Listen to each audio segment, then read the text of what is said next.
She couldn't scream anymore. 18 hours of labor had stolen her voice. But she could see. She saw her husband walk in with another woman.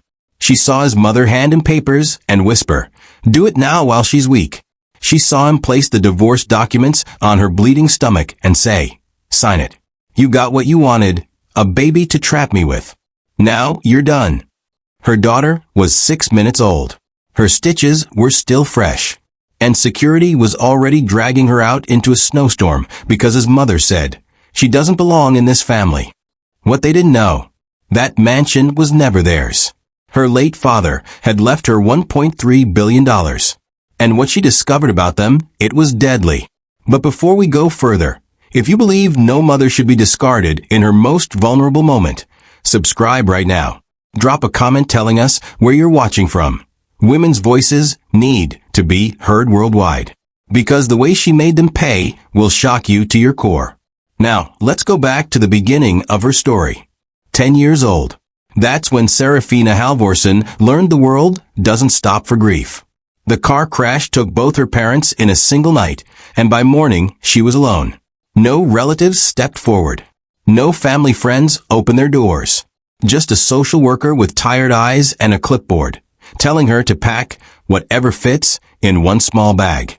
What do you take when your entire life has to fit in a backpack? She chose her mother's scarf and her father's watch. Everything else got left behind. The foster homes blurred together after that. Some were cold, some were cruel, most were just indifferent.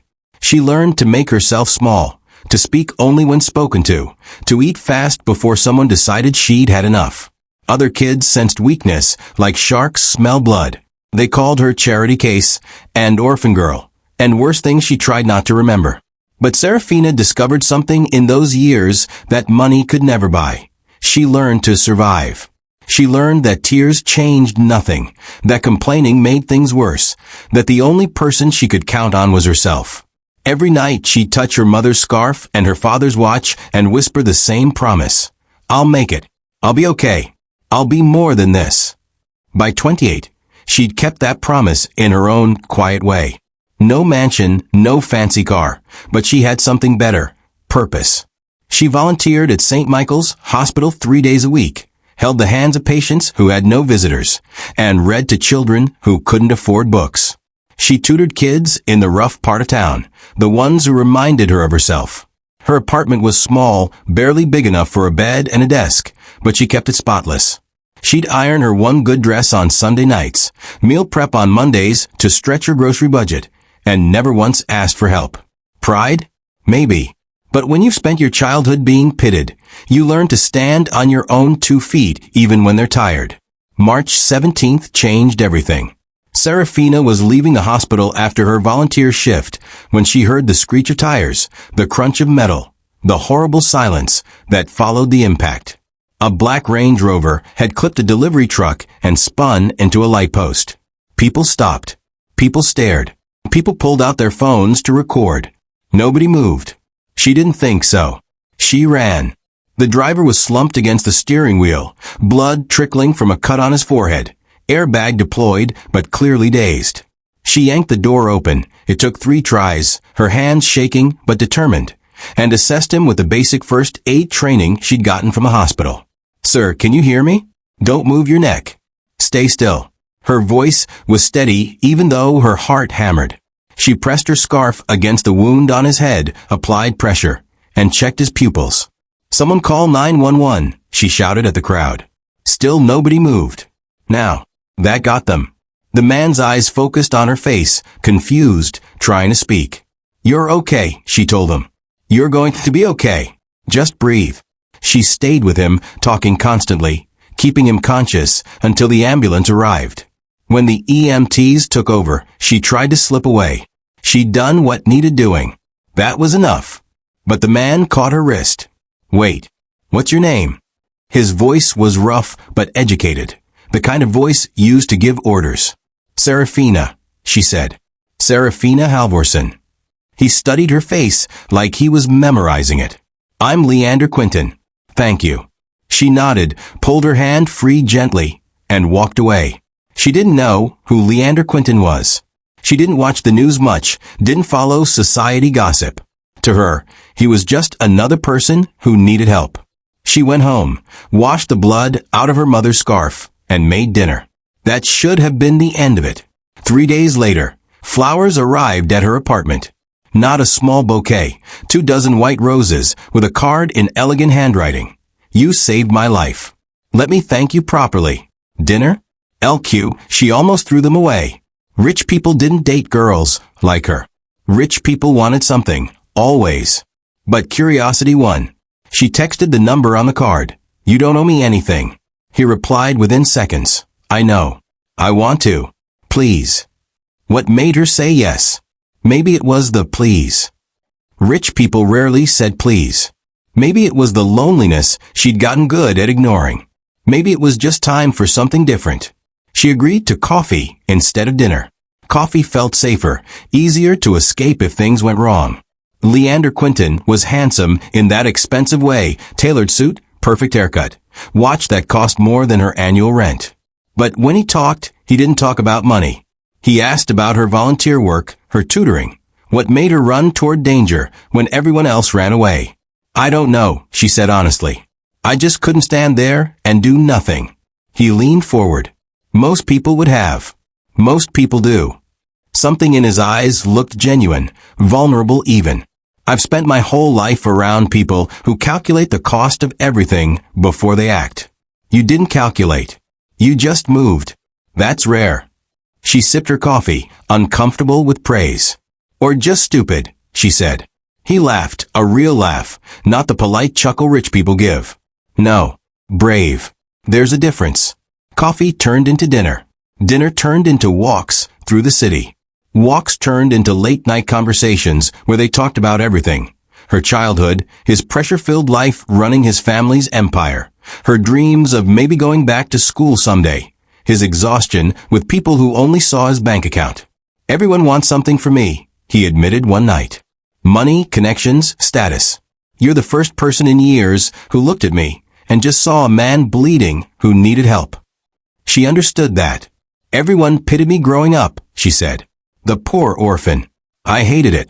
I just wanted someone to see me as more than my worst day. He reached across the table and took her hand. I see you, Serafina. I see exactly who you are. 6 months later, he proposed. Not at a fancy restaurant with photographers hiding in the wings. He did it in her tiny apartment, sitting on her second-hand couch, holding a ring that probably cost 6 figures. My mother's going to hate this, he said. She's got a whole list of women she thinks are suitable. Society girls. Old money. You're not on that list. Serafina started to pull her hand back, but he held tight. I don't care what's on her list. I care about you. Marry me. Not because of what I have or who I am. Marry me because when I'm with you, I'm the man I want to be instead of the man everyone expects. How do you say no to that? She said yes. She said yes even though warning bells whispered in the back of her mind. She said yes because she loved him, because she believed love could bridge any gap, because she'd survived worse things than a disapproving mother-in-law. Right? The wedding was small by Quinton standards, just immediate family and a few close friends. Leander's mother, Viviette Quinton, attended in black. Not navy, not charcoal, funeral black. She didn't smile during the ceremony. She didn't congratulate them at the reception. When Serafina tried to introduce herself properly, Viviette looked her up and down like she was examining a stain on an expensive carpet. So you're the girl my son rescued from poverty, Viviette said, voice dripping with condescension. How charitable of him. Leander stepped between them. Mother, don't. Viviette smiled, cold and sharp. Don't what, darling? I'm simply stating facts. This girl has no family, no education, no prospects. You could have had anyone. Instead, you chose a charity case. Serafina felt the old shame trying to crawl up her throat, but she swallowed it down. I may not have money, Mrs. Quinton, but I have something your money can't buy. I genuinely love your son. Viviette's smile never wavered. Love. How quaint. Let's see how long that lasts when you're living in my house, eating my food, breathing my air. She turned and walked away, leaving Serafina standing there, wedding dress suddenly feeling too tight. Leander squeezed her hand. She'll come around. She just needs time. But Serafina knew better. She'd seen that look before in the eyes of foster parents who never wanted her, in the faces of kids who decided she wasn't worth knowing. Viviette Quinton didn't need time. She'd already made her decision. The question was, could Serafina survive what came next? The Quinton mansion wasn't a home. It was a museum of wealth where Serafina was the unwanted exhibit. Marble floors, so polished, she could see her reflection looking lost and out of place. Crystal chandeliers that cost more than most people earned in a lifetime. 16 bedrooms, 9 bathrooms, staff quarters, a wine cellar that went down 2 floors. Leander carried her over the threshold like they were starting a fairy tale, but Viviette was waiting in the foyer with arms crossed and a smile that promised war. "Welcome to your new prison, dear," she said sweetly. "I do hope you'll try not to break anything. Everything here is worth more than you." The first dinner was a test Serafina didn't know she was taking. She'd spent all afternoon cooking, trying to prove herself, wanting to show Viviette she could be the daughter-in-law this family deserved. She made roasted chicken with herbs, garlic mashed potatoes, glazed carrots, and homemade rolls. Simple food, but made with care. She set the dining table herself because the staff offered, and she felt too guilty letting them serve her. When Viviette sat down, she looked at the plate like Serafina had served her garbage. She took one bite of chicken, chewed slowly, then set down her fork with a deliberate click that echoed through the silent room. "Leander, darling, is your wife trying to poison us?" Viviette asked, dabbing her mouth with a napkin. "This is barely edible. I've had better meals at highway rest stops." Serafina's throat tightened. "I'm sorry, I thought." "You thought what?" "That peasant food would satisfy this family." Viviette pushed her plate away. "Mrs. Chun," the head chef, appeared within seconds. "Please prepare something we can actually eat. And in the future, the kitchen is off limits to Mrs. Quinton Jr. We have standards to maintain." Leander said nothing. He looked uncomfortable, pushed food around his plate, but didn't defend her. That silence cut deeper than Viviette's words. After dinner, Serafina locked herself in their bedroom and cried into a pillow so no one would hear. When Leander finally came upstairs, she asked him the question that would haunt their marriage. "Why didn't you say anything?" He sat on the edge of the bed and wouldn't meet her eyes. "She's set in her ways. If I confront her, she'll just get worse. It's better to let her vent and eventually she'll calm down." Better for who? Serafina wanted to scream, but she didn't. She'd learned long ago that screaming changed nothing. The cruelty became routine, a daily ritual of humiliation disguised as family life. Viviette critiqued everything. The way Serafina walked, "Stop slouching, you look like a servant." The way she dressed, "Is that the only dress you own?" The way she spoke, "We don't use contractions in this house. Dear, we're not common." Every correction was delivered with a smile, always in front of staff or guests, always designed for maximum embarrassment. At charity galas, Viviette would introduce her as Leander's little project, or the girl he saved from the streets. When Serafina tried to contribute to conversations about art or literature, subjects she'd studied obsessively at the library growing up, Viviette would interrupt. "How charming that you have opinions. But perhaps leave the intellectual discussions to those of us with actual education." 3 months into the marriage, Serafina got pregnant. Joy flooded through her like sunlight breaking through storm clouds. Maybe this would change things. Maybe a grandchild would soften Viviette's heart. Maybe this baby would finally make her belong. She told Leander first, and he cried actual tears of happiness. "We're going to be parents," he whispered, holding her close. "Everything's going to be different now." They told Viviette together at breakfast. Serafina watched her mother-in-law's face carefully, hoping to see warmth, acceptance, anything human. Instead, Viviette set down her coffee cup and said, "Well, I suppose even broken clocks are right twice a day. Let's hope you can actually carry it to term." The words were bullets Serafina wasn't prepared for. "What's that supposed to mean?" she asked. Viviette smiled, that razor-blade smile. "Simply that breeding and raising children require a certain constitution. Let's not count our chickens before they hatch." 8 weeks later, Serafina started bleeding. The cramps came in waves, so intense she couldn't stand.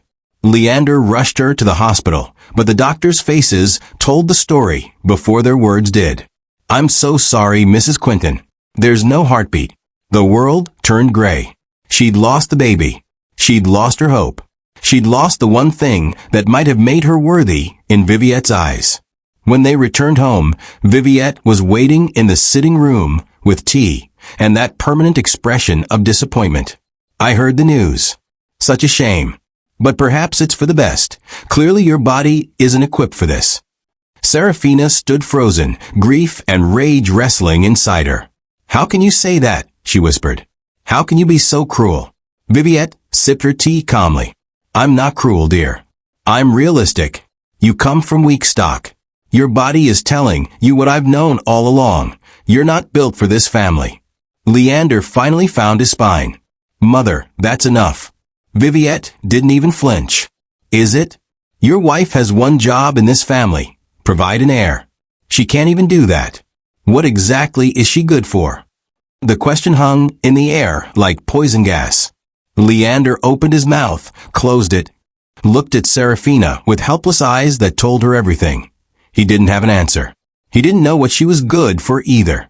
That night, lying in bed next to a husband who'd failed to defend her when it mattered most, Serafina made a decision. She'd try again. She'd get pregnant again. She'd prove Viviette wrong or die trying. Because what else did she have? Where else could she go? She'd survived foster care, survived being alone, and survived poverty. Surely she could survive this. The second pregnancy came 6 months later. This time Serafina didn't tell anyone until she was 12 weeks along, and didn't let herself hope until she felt the baby kick. When she finally shared the news, Viviette's reaction was a bored, "How nice," followed by an immediate subject change. But at 14 weeks, the bleeding started again. Different this time, faster, more violent. The hospital, the same sympathetic doctors, the same gray world closing in. "I'm so sorry, Mrs. Quinton. These things happen." But they didn't just happen. They happened to her. Twice. Viviette's words at dinner that night were delivered with surgical precision. "Twice now. Twice your body has rejected pregnancy. Do you know what we call that, dear? We call that barren. You're barren. Broken. Defective." Serafina's hands shook so hard she had to grip the table. "The doctor said it's not uncommon. That the doctors can say whatever makes you feel better. But facts are facts. My son married a woman who can't give him children. What a tragic waste of the Quinton name. Can you imagine enduring that kind of cruelty while grieving your own children?" The third pregnancy happened almost a year later. Serafina had stopped hoping by then, stopped dreaming, stopped believing in fairy tales. But her body tried anyway, one last desperate attempt. This time she told no one. She hid the pregnancy as long as she could, wore loose clothing, avoided family dinners, and stayed in her room. But at 16 weeks, the familiar cramping started and she knew. She knew before the blood came, before the hospital confirmed it, before the doctors gave their condolences. 3 miscarriages. 3 babies she'd never hold. 3 failures that Viviette would never let her forget. The day she came home from losing the 3rd baby, Viviette hosted a dinner party. Serafina stayed upstairs, too broken to face people, but Viviette sent a maid to summon her. "Mrs. Quinton Sr. insists you join the party. She says it's rude to hide." Serafina went downstairs in a fog of grief and medication. The moment she entered the dining room, Viviette announced to the entire table of guests, "Ah, here she is. My daughter-in-law. 3 times pregnant, 3 times failed. We've started calling her the family disappointment. Isn't that right, Leander?" The guests laughed nervously, unsure if it was a joke. Leander stared at his plate. Serafina stood there, humiliation burning through her like acid, and something inside her cracked. Not broke, cracked. Like a dam developing its first fracture before the flood.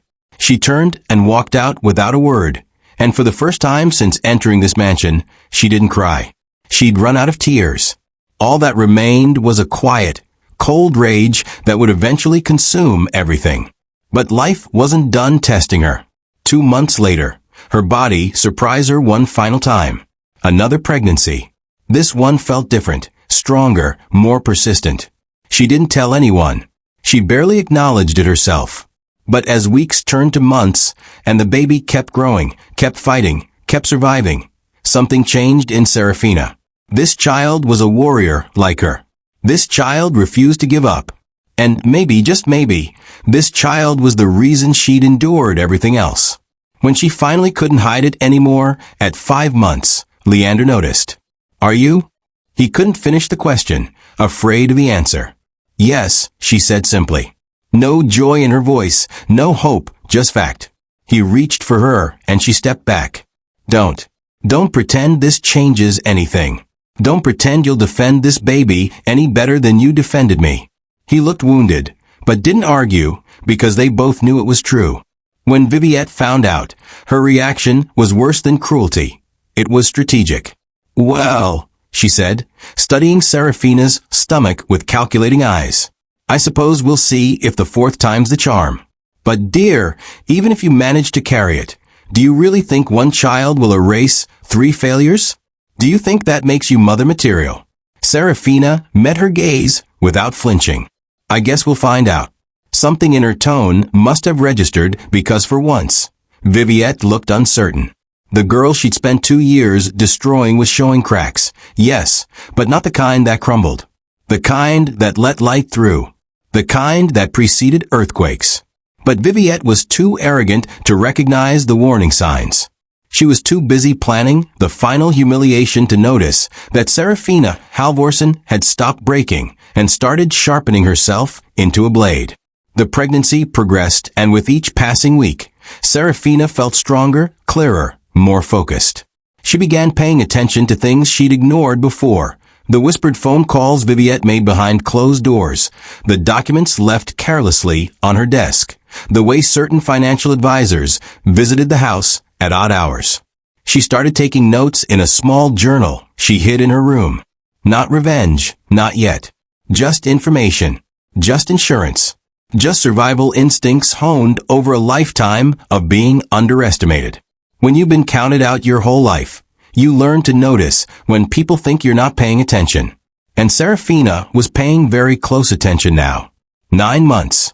Serafina carried that baby for 9 months, while Viviette circled like a vulture, waiting for failure.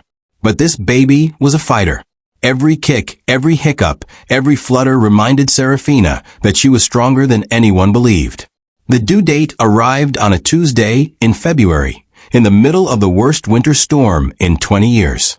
Serafina's water broke at 3 in the morning. She shook Leander awake, and his face went white with panic. "It's time. We need to go now." They rushed to the hospital through streets buried in snow, Serafina breathing through contractions that felt like her body was tearing in half. The pain was unimaginable, but she welcomed it because pain meant progress, meant her baby was coming, meant she'd finally prove to everyone, especially herself, that she wasn't broken. Labor lasted 18 hours.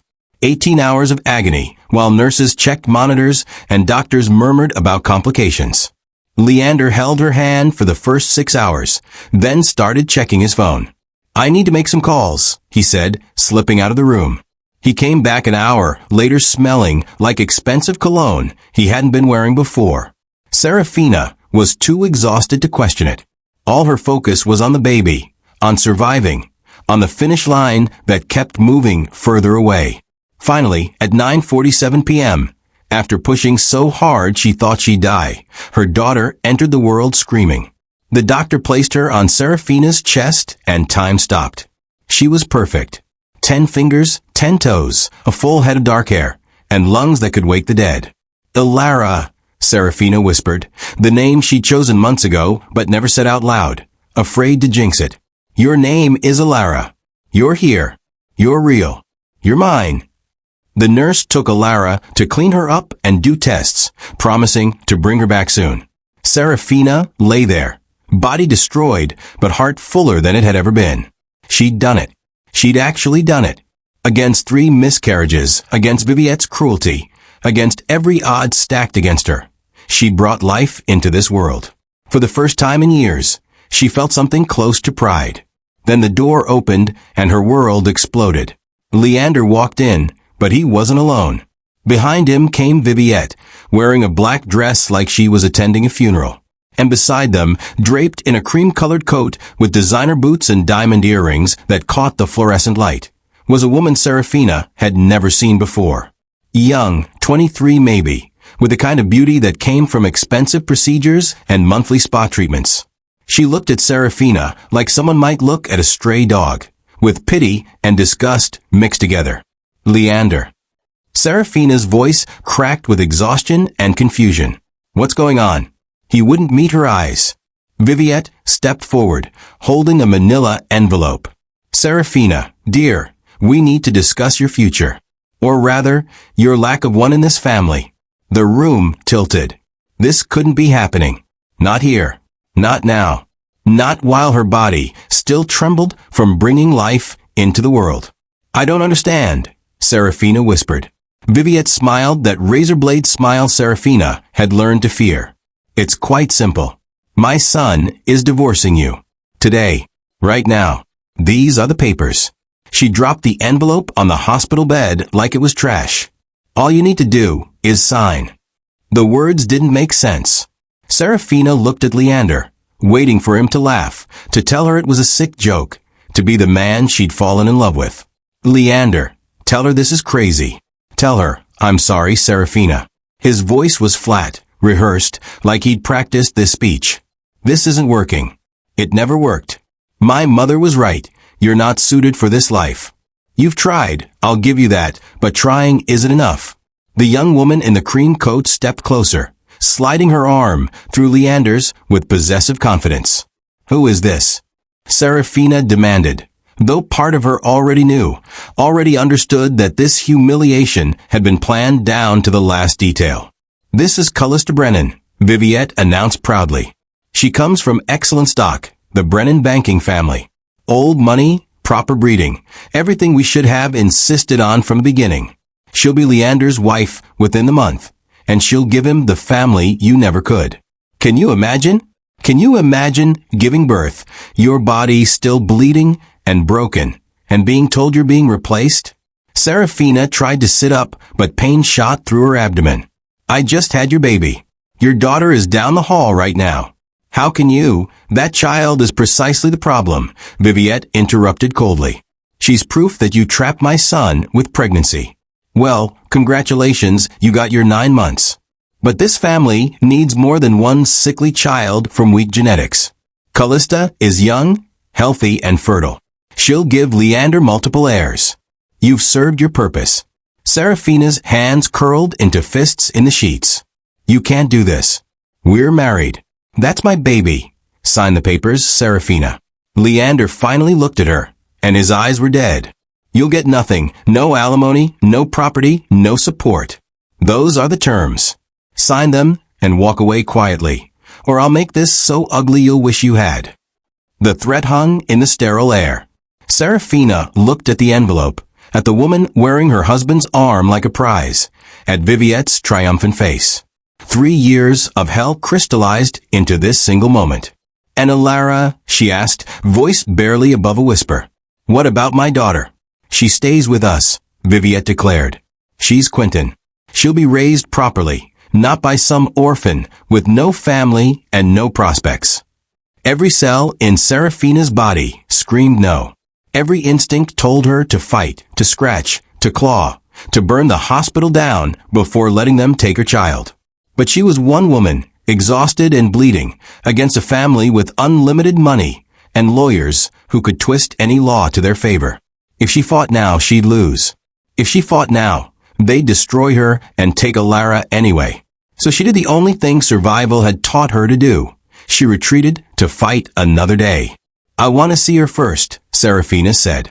I want to hold my daughter one more time before I sign anything. Viviette checked her watch impatiently. Fine. 5 minutes. Then we're done here. A nurse brought Alara back, wrapped in a hospital blanket, sleeping peacefully with no idea her world had just shattered.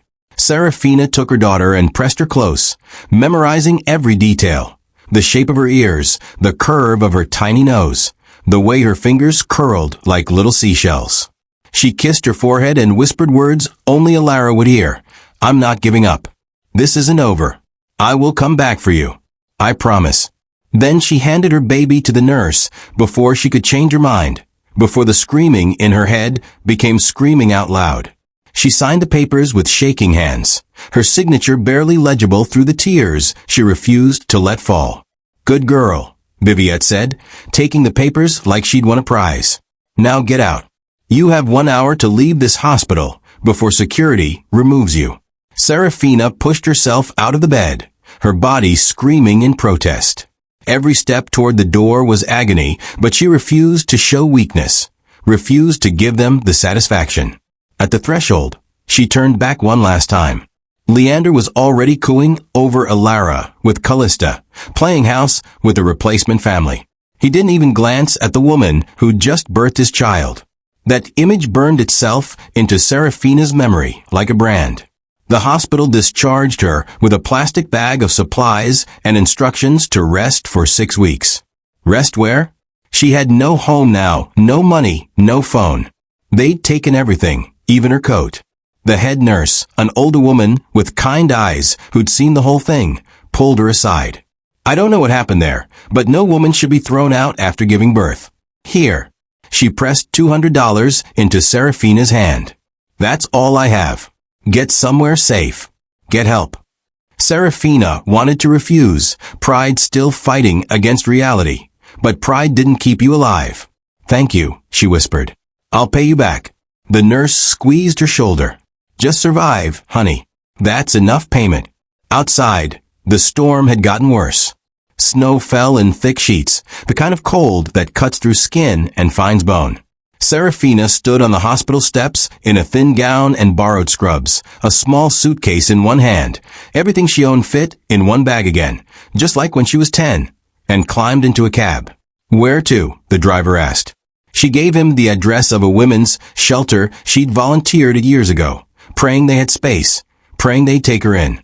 The drive through the storm felt like traveling through hell frozen over.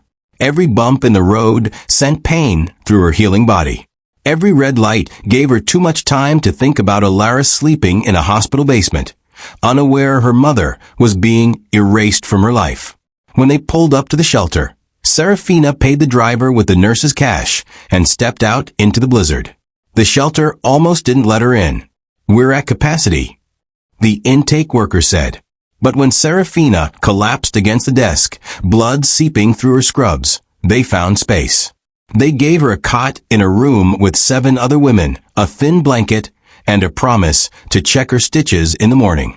Serafina lay there in the dark, listening to strangers breathe, her body empty where life had been hours ago, her arms empty where her daughter should have been. This was rock bottom. This was the moment where most people would break completely, would give up, would let the story end. But Serafina wasn't most people. She'd survived losing her parents at 10. She'd survived the foster system. She'd survived 3 miscarriages and 3 years of Viviette's torture. She'd survive this too. More than survive, she'd rise. She'd take back everything they'd stolen. She'd burn their world to ash and dance in the embers. That night, shivering in a shelter cot while her daughter slept in a mansion built on cruelty, Serafina Halvorsen made a vow. She would become untouchable. She would become powerful. She would become the nightmare the Quinton family never saw coming. They thought they'd destroyed her. They thought they'd won. They had no idea they'd just created the storm that would destroy them all. And somewhere in her exhausted, broken body, buried beneath pain and grief and rage, a single thought pulsed like a heartbeat. They don't know about the inheritance. They don't know about my father. They don't know I own the house they just threw me out of. They don't know anything. And that ignorance would be their undoing. 3 days after giving birth, still bleeding and barely able to walk, Serafina received a visitor at the shelter. A man in an expensive suit, carrying a leather briefcase, looking completely out of place among the donated furniture and peeling paint. Serafina Halvorsen? His voice was formal, careful. She was folding donated clothes on her cot, trying to figure out how to rebuild a life from nothing. Who's asking? He handed her a business card. Gregory Ashford, senior partner, Ashford and Associates, estate law. I've been searching for you for 3 years. Your father's estate has finally cleared probate. The card trembled in her hands. My father? My father died 18 years ago. There was no estate. There was nothing. Gregory sat in the plastic chair across from her, opened his briefcase, and pulled out documents thick enough to be a novel. Your father was Marcus Halvorson. Does that name mean anything to you? She shook her head, confused and exhausted. He died when I was 10. Car accident. Both my parents. I went into foster care because there was no one else, no money, nothing. Gregory's expression softened. That's what you were told. The truth is more complicated. Your father was Marcus Halvorson of Halvorson Industries, tech patents, real estate holdings, international investments. When he died, his business partner initiated a lengthy legal battle over the estate, claiming your father owed him money. The courts froze everything while they sorted it out. You were placed in foster care because no one could access the funds to care for you. The case dragged on for years, appeals, countersuits, international jurisdiction issues. It just concluded 6 months ago. Your father's partner lost. The estate is yours. All of it. The words bounced off Serafina's brain like she was hearing a foreign language. How much, she whispered. Gregory met her eyes. $1.3 billion. Give or take a few million depending on current stock valuations. The room spun. 1.3 billion. She'd been eating donated soup and sleeping on a cot while sitting on a fortune that could buy 1,000 hospitals. That's impossible. If my father had that much money, someone would have told me. Someone would have found me. They tried, Gregory said gently. Multiple times. But you kept moving. Different foster homes, different schools, different names sometimes when the system messed up paperwork. By the time you aged out at 18, you'd essentially disappeared into low-income housing and cash jobs. No credit cards, no permanent address, no paper trail. The investigators finally tracked you down through your marriage license to Leander Quinton. That's how I found you. Serafina's mind raced through implications. Does anyone else know? The Quintons, do they know? No one knows except me and my firm. We're legally obligated to keep client information confidential. This is your information to share or keep private as you see fit. A laugh bubbled up from somewhere deep and broke inside her. They kicked me out of my own house. Gregory frowned. I'm sorry, the Quinton mansion. I looked up the property records when I was bored one afternoon. It's part of my father's real estate portfolio, isn't it? They've been living in my house, eating my food, and spending my money for 3 years while calling me a charity case. Gregory flipped through documents, found the right page. The property at 1847 Blackstone Avenue. Yes, that's one of your holdings. Your father purchased it 22 years ago as an investment property. He rented it to the Quinton family on a long-term lease. The lease actually expired 8 months ago, but no one renewed it because no one could locate you to authorize it. Legally, they're squatting. The irony was so sharp it could cut diamonds. Viviette had thrown her out of her own property. Every insult about being poor, every reminder that she lived on their charity, every condescending word about her place in their home, all of it had been built on a lie. They were the ones living on her charity. They just didn't know it. What else? Serafina asked. What else is in the estate? Gregory pulled out a folder 2 inches thick. 347 properties across 12 countries. Stock portfolios in major corporations. A private island off the coast of Greece. Art collection valued at 80 million. And this. He handed her a separate file marked confidential in red letters. Your father kept detailed records of his business dealings, including financial transactions with Viviette Quinton. Serafina opened the file with shaking hands. Inside were bank statements, wire transfers, forged documents, evidence of embezzlement going back 15 years. What am I looking at? Your father was investigating Viviette before he died. He suspected she was stealing from a charity fund they co-managed. He documented everything. The fake invoices, the shell companies, the offshore accounts. He was planning to go to the authorities the week he died. The car accident that killed your parents? The police report is in there too. Read page 7. Serafina flipped pages until she found it. The investigating officer had noted inconsistencies with the brake lines, but the case was closed due to insufficient evidence, and signed off by a detective who, according to a note in her father's handwriting, was Viviette's cousin. Are you saying Viviette killed my parents? The question came out calm, cold, nothing like the scream building in her chest. I'm saying your father believed someone tampered with his car, and he believed Viviette had motive and means. I can't prove murder. The evidence is circumstantial and too old. But I can prove embezzlement, fraud, and tax evasion.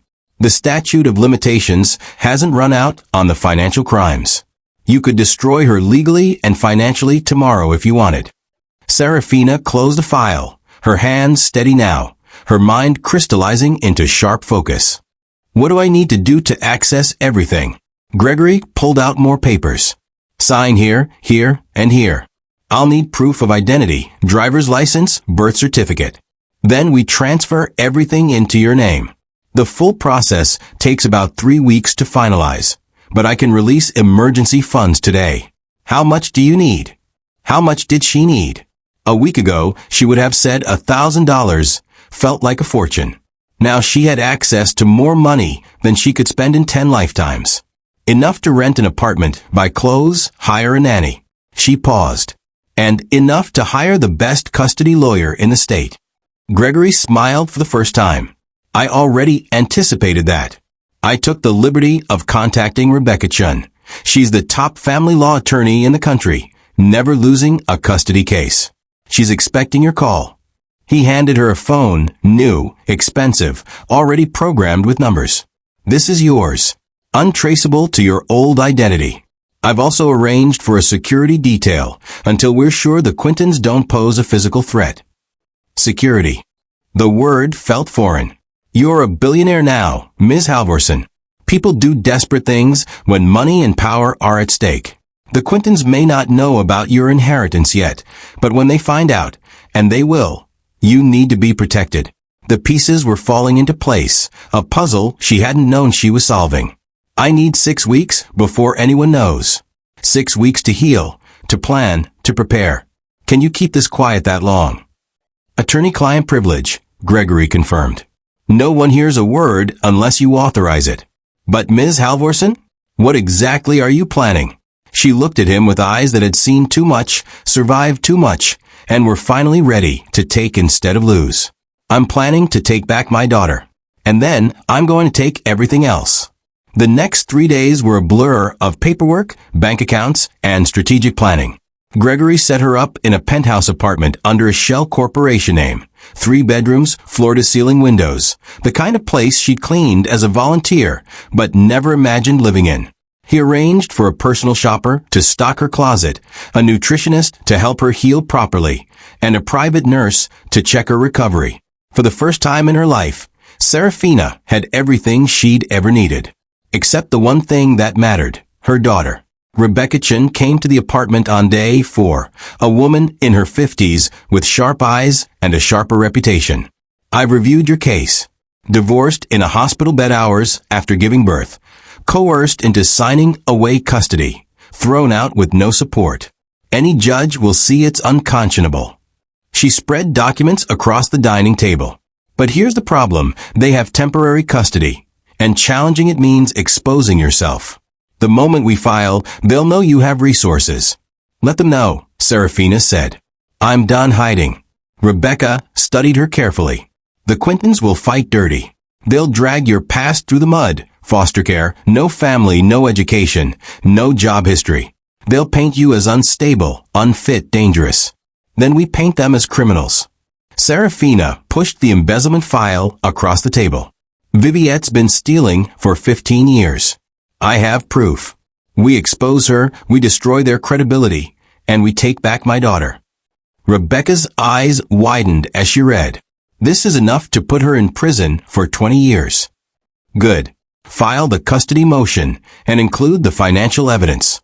Hit them with everything at once so they can't prepare. When? Rebecca asked. They're having a wedding in 6 weeks. Leander and his replacement wife. Big society event, 500 guests, every newspaper in the city covering it. That's when we strike. Rebecca smiled, the kind of smile a shark makes before it bites. You want to ruin them at their own wedding. That's bold. They ruined me in a delivery room, Serafina said quietly. Seems only fair I return the favor somewhere equally public. They spent the next hour mapping strategy, motions to file, evidence to present, witnesses to depose. Rebecca left with a retainer check for $500,000 and a promise to bury the Quintons so deep they'd need archaeologists to find them. Alone in her penthouse, Serafina walked to the window and looked out over the city. Somewhere out there, Ilara was sleeping in a mansion that didn't belong to the people raising her. Somewhere out there, Viviette was celebrating a victory she hadn't actually won. And somewhere out there, Leander was planning a wedding that would become his funeral.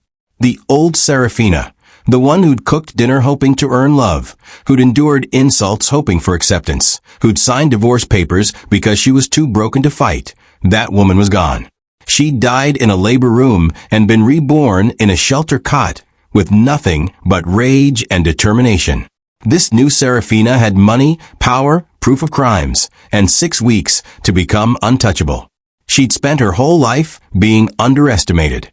Let them keep underestimating her for 6 more weeks. Let them plan their parties and count their victories and believe they'd win. Because when she was done transforming herself into the weapon they'd forced her to become, there wouldn't be enough left of the Quinton family to fill a dustpan. Serafina pressed her hand against the cold window and whispered a promise to the city, to herself, to the daughter she'd get back. I'm coming. And hell's coming with me. 6 weeks. That's all the time Serafina had to transform from a woman who'd been thrown away like garbage into someone the Quinton family would fear. She spent the first week just healing, physically at least. Her body needed time to recover from birth and the trauma of that night. But her mind? Her mind was a machine now, processing every detail, planning every move, calculating every angle. The private nurse came daily to check her stitches and monitor her recovery. You're healing remarkably well, the nurse said on day 8. Most women, after what you went through, would still be bedridden. Serafina smiled without warmth. Most women have something to rest for. I have something to fight for. Week 2 began her real education. Gregory connected her with Marcus Chun, a corporate strategist who'd built and destroyed more fortunes than most people could count. Marcus came to her penthouse carrying nothing but a tablet and a reputation for being brutal. Mr. Ashford says you want to learn business in 6 weeks. That's impossible. He set his tablet on her dining table with a decisive click. But I can teach you enough to not look like a fool, and enough to terrify anyone who underestimates you. They started with the basics, how to read financial statements, how corporations hide money, how the wealthy protect assets. Serafina absorbed everything like her life depended on it, because it did. Marcus would drill her for 8 hours straight, throwing scenarios at her until she could respond without thinking. The Quintons try to freeze your accounts. What do? Move everything to offshore trusts they can't touch. They claim you're mentally unstable. How do you respond? Release my psychiatric evaluation showing perfect mental health, and subpoena their family therapy records. They try to settle privately to avoid scandal.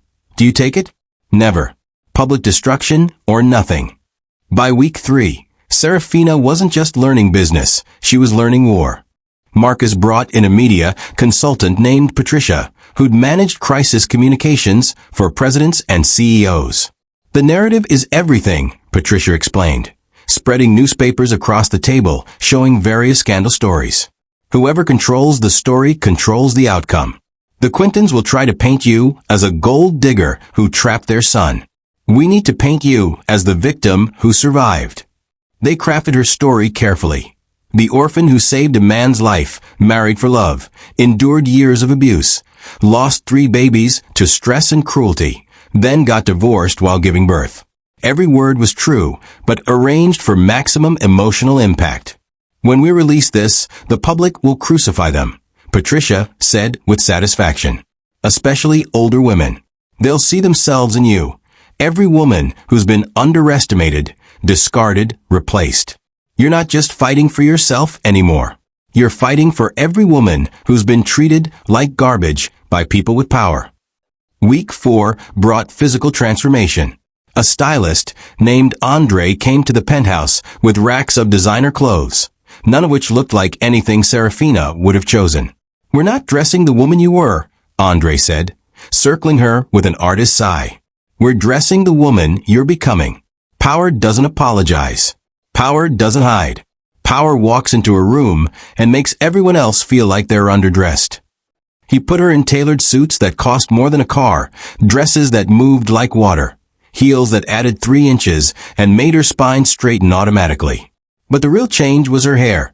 He cut off the long, mousy brown she'd been hiding behind her whole life and styled it into a sharp bob that framed her face like a weapon. When she looked in the mirror, a stranger stared back. This woman looked dangerous. This woman looked like she could ruin lives before breakfast and still have time for coffee. The physical training started week 5. "You need to look strong, not fragile," her trainer James explained. "Not bodybuilder strong, CEO strong. The kind of strength that says, I could destroy you, but I'm too busy to bother." They worked on posture first. How to stand so people instinctively moved out of her way. How to sit so she commanded attention. How to walk into a room like she owned it, because technically she did own most rooms now. James made her practice her entrance 50 times. Again, your shoulders are apologizing. Stop apologizing with your body. You own the air you breathe. By the end of week 5, Serafina could walk into a space and make it hers without saying a word. Her presence had weight now, gravity that pulled attention whether people wanted to give it or not. Rebecca Chin checked in weekly with updates on the legal strategy. "We filed the custody motion the morning of the wedding," she confirmed in their week 5 meeting. The financial evidence hits the news simultaneously. By the time they're walking down the aisle, the whole city will know Viviette's a criminal, and Leander abandoned his newborn. Serafina listened to the plan, made adjustments, and pushed for more. "I want Viviette arrested at the wedding. Can we arrange that?" Rebecca raised an eyebrow. The optics of police showing up during a society wedding? That's aggressive even for me. "Can you do it?" Serafina pressed. "If the evidence is submitted to the DA's office with time-sensitive concerns, if we frame it as flight risk given her wealth, yes. I can probably make it happen." Then make it happen. Week 6 was for final preparations and one more crucial element, reconnecting with Alara. Rebecca had secured supervised visitation rights pending the custody hearing. The Quintons couldn't legally deny it once the motion was filed. On day 38, Serafina walked into a neutral location, a family services office with cheerful yellow walls that felt like a mockery, and saw her daughter for the first time since that hospital room. Alara was 6 weeks old now, bigger than Serafina, remembered, more alert. A state-appointed supervisor sat in the corner with a clipboard, while Serafina held her baby and tried not to cry. "Hi, sweet girl. It's Mama. I'm here. I never left, not really. I've been getting ready to bring you home." Alara's tiny hand wrapped around Serafina's finger and squeezed. In that moment, every dollar, every lesson, every painful hour of preparation became worth it.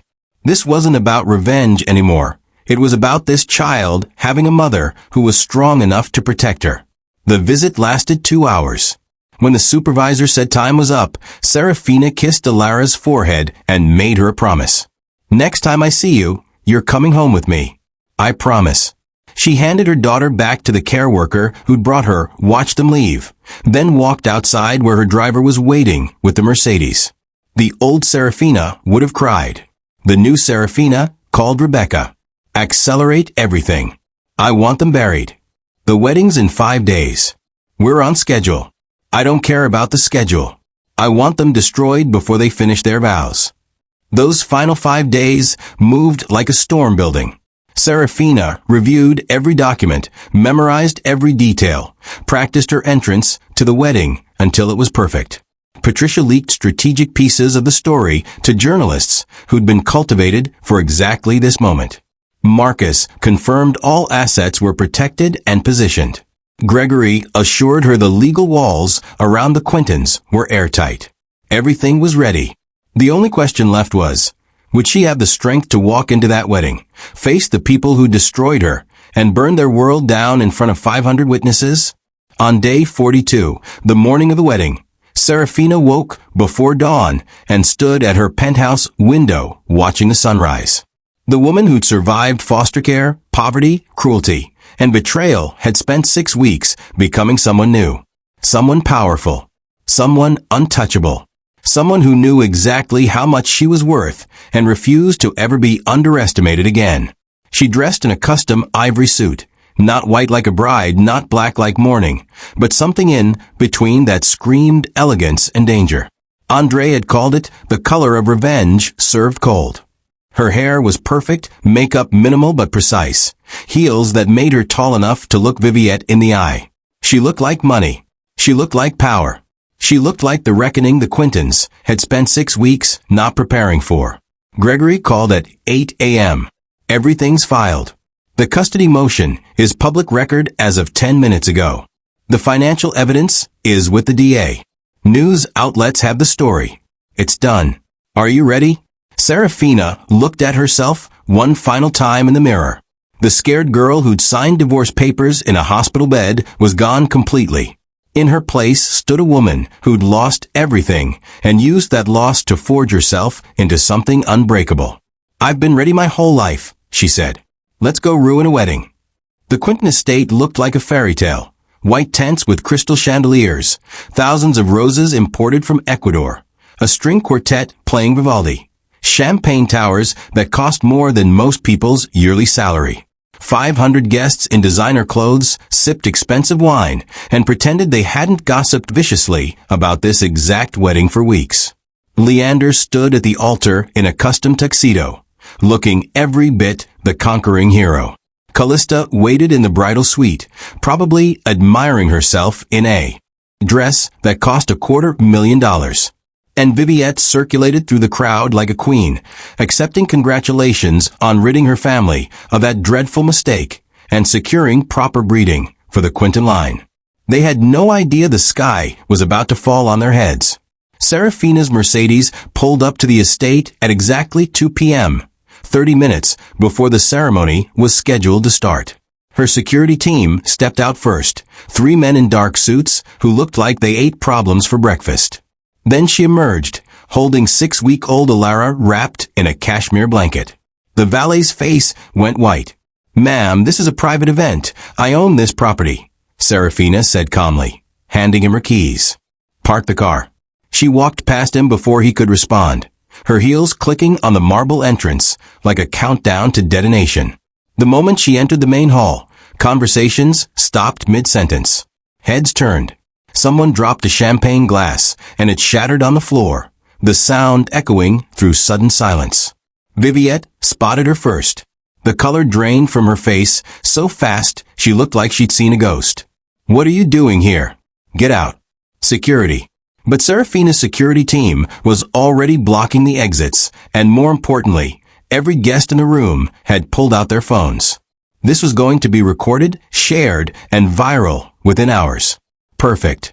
"Hello, Viviette," Serafina said, her voice carrying across the hall like she owned the acoustics, which she did. "Lovely party. I hope you don't mind me crashing. After all, this is my house." The whispers started immediately. Did she say her house?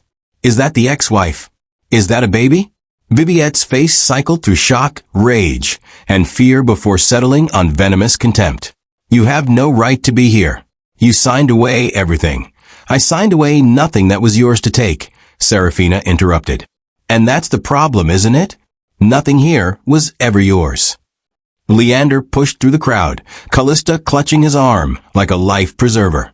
He looked good in his tuxedo, but his eyes betrayed panic. "Serafina, what are you doing? You can't what, Leander? Can't show up to my own property? Can't bring our daughter to see her father get remarried 6 weeks after abandoning us both? Can't tell 500 people the truth about this family?" She adjusted Alara in her arms, and the baby's eyes, Leander's eyes, stared at her father like an accusation.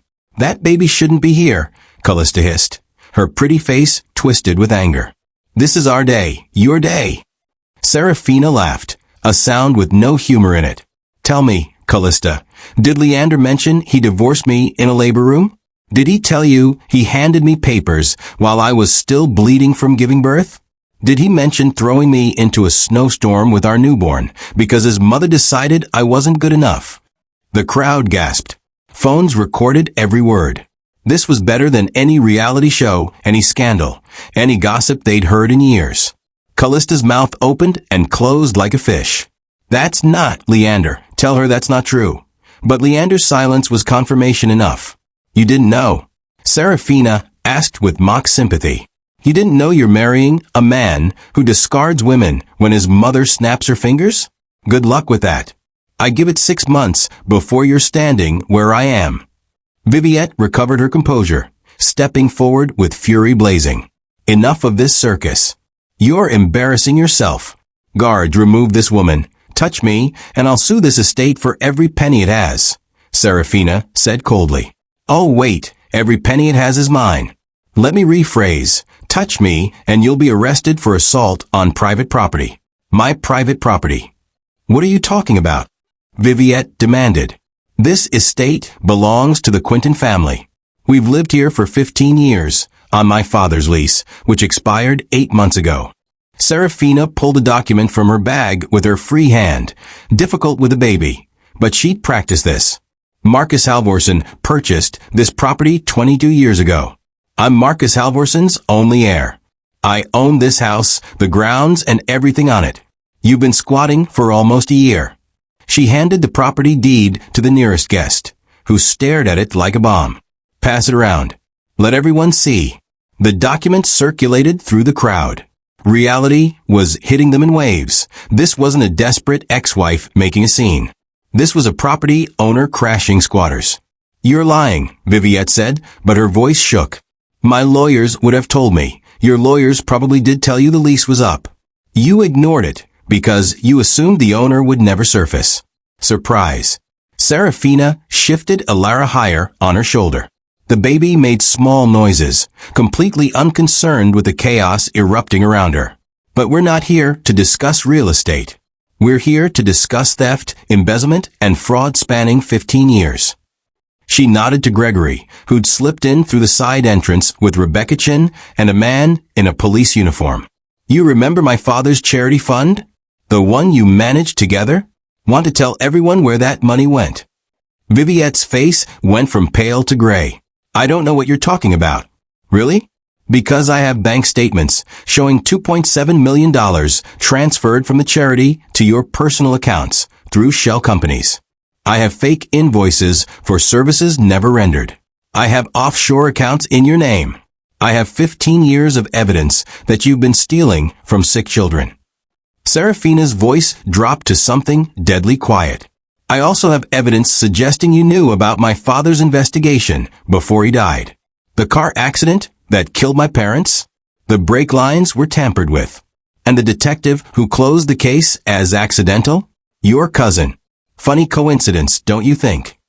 The crowd erupted. Gasps turned to shouts. Guests backed away from Viviette like she was radioactive. Callista yanked her arm free from Leander and stumbled backward, her wedding dress dragging through spilled champagne. This is insane. She's making this up, Leander. Tell them she's crazy.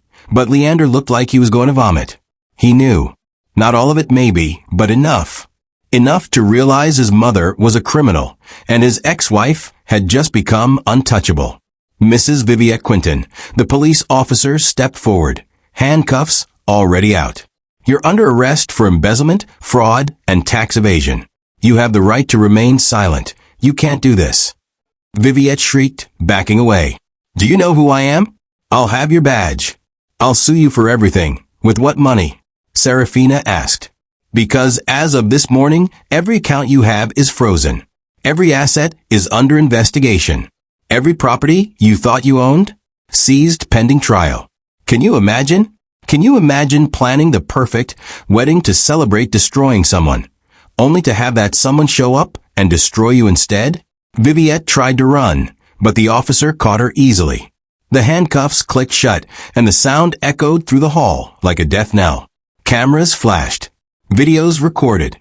This was going to be on every news channel within the hour. The great Viviette Quinton, society maven and charity darling, arrested at her son's wedding for stealing from children. Serafina turned to Leander, who stood frozen in the wreckage of his perfect day. "You should have defended me," she said quietly. "When your mother called me barren after I lost our babies. When she served me divorce papers in a hospital bed. When she threw me into a storm with our newborn. You should have stood up for me. But you didn't. So I learned to stand up for myself." "Serafina, please." He reached for her, but she stepped back. Don't pretend you care now. You made your choice. You chose comfort over courage, your mother over your wife, your image over your daughter. Now live with it." She looked at Callista, who was sobbing in her wedding dress, mascara running down her face. "And you thought you were stealing a prize. Congratulations, you won against a coward who abandons his family when things get hard. Enjoy your fairy tale." Rebecca stepped forward with a folder. "Mr. Quinton, you're being served with custody papers. Full custody of Alara reverts to her mother effective immediately. Supervised visitation only, pending investigation into the circumstances of the divorce and your fitness as a parent." Leander took the papers with shaking hands. "You can't take her from me. You took her from me first," Serafina said. "In a hospital room while I was bleeding and helpless. Now, you know how it feels." She turned to address the entire hall, 500 people who'd come for a wedding and gotten a revolution instead. "I know what you all thought about me. The poor girl who got lucky. The charity case who trapped a rich man. The woman who wasn't good enough for this family. You were wrong. I was never the one who wasn't good enough. They weren't good enough for me." She adjusted Alara one more time, kissed her daughter's forehead, and walked toward the exit. Her security team fell into formation around her.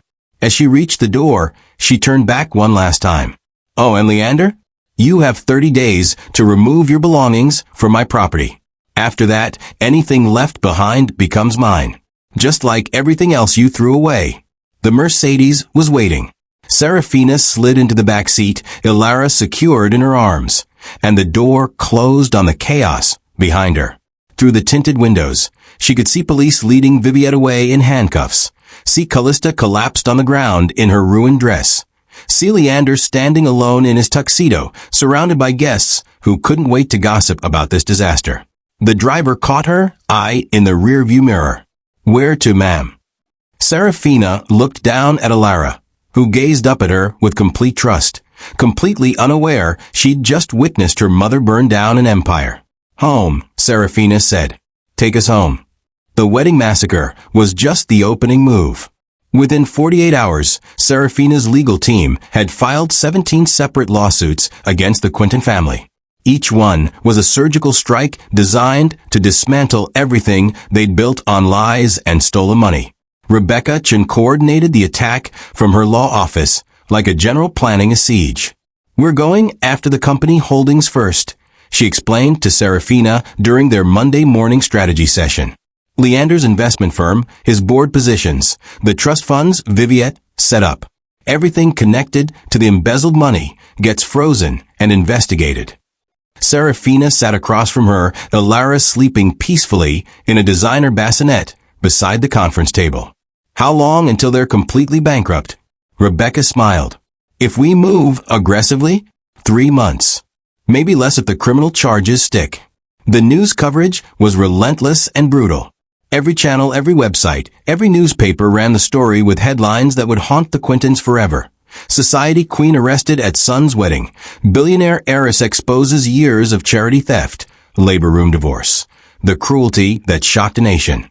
Patricia's media strategy was working perfectly. Morning talk shows invited Serafina for interviews, but she declined them all. "Let them speculate," Patricia advised. "Mystery is more powerful than explanation. Let the story tell itself." And it did. Security footage from the wedding, recorded by a dozen guests, went viral. 20 million views in the first week.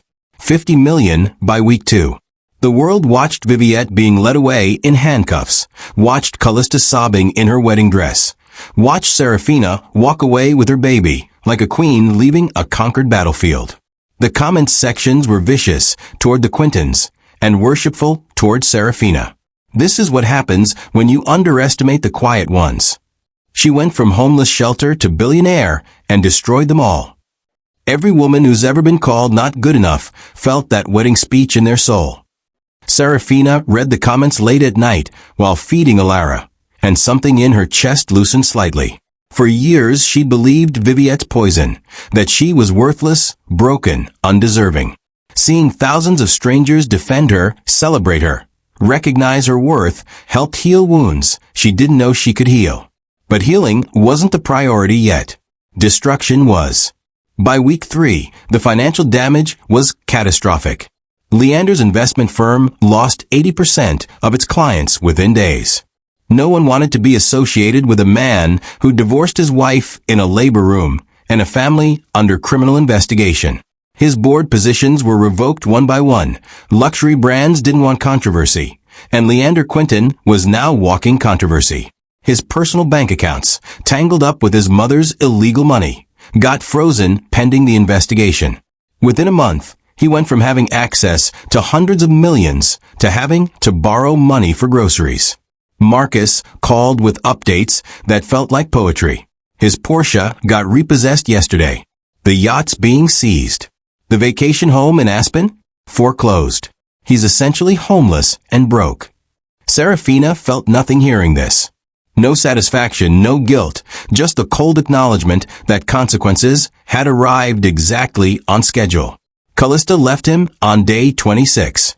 The annulment papers cited fraud. Leander had apparently failed to mention the ongoing investigations before the wedding. She gave a tearful interview to a tabloid, painting herself as an innocent victim who'd been deceived.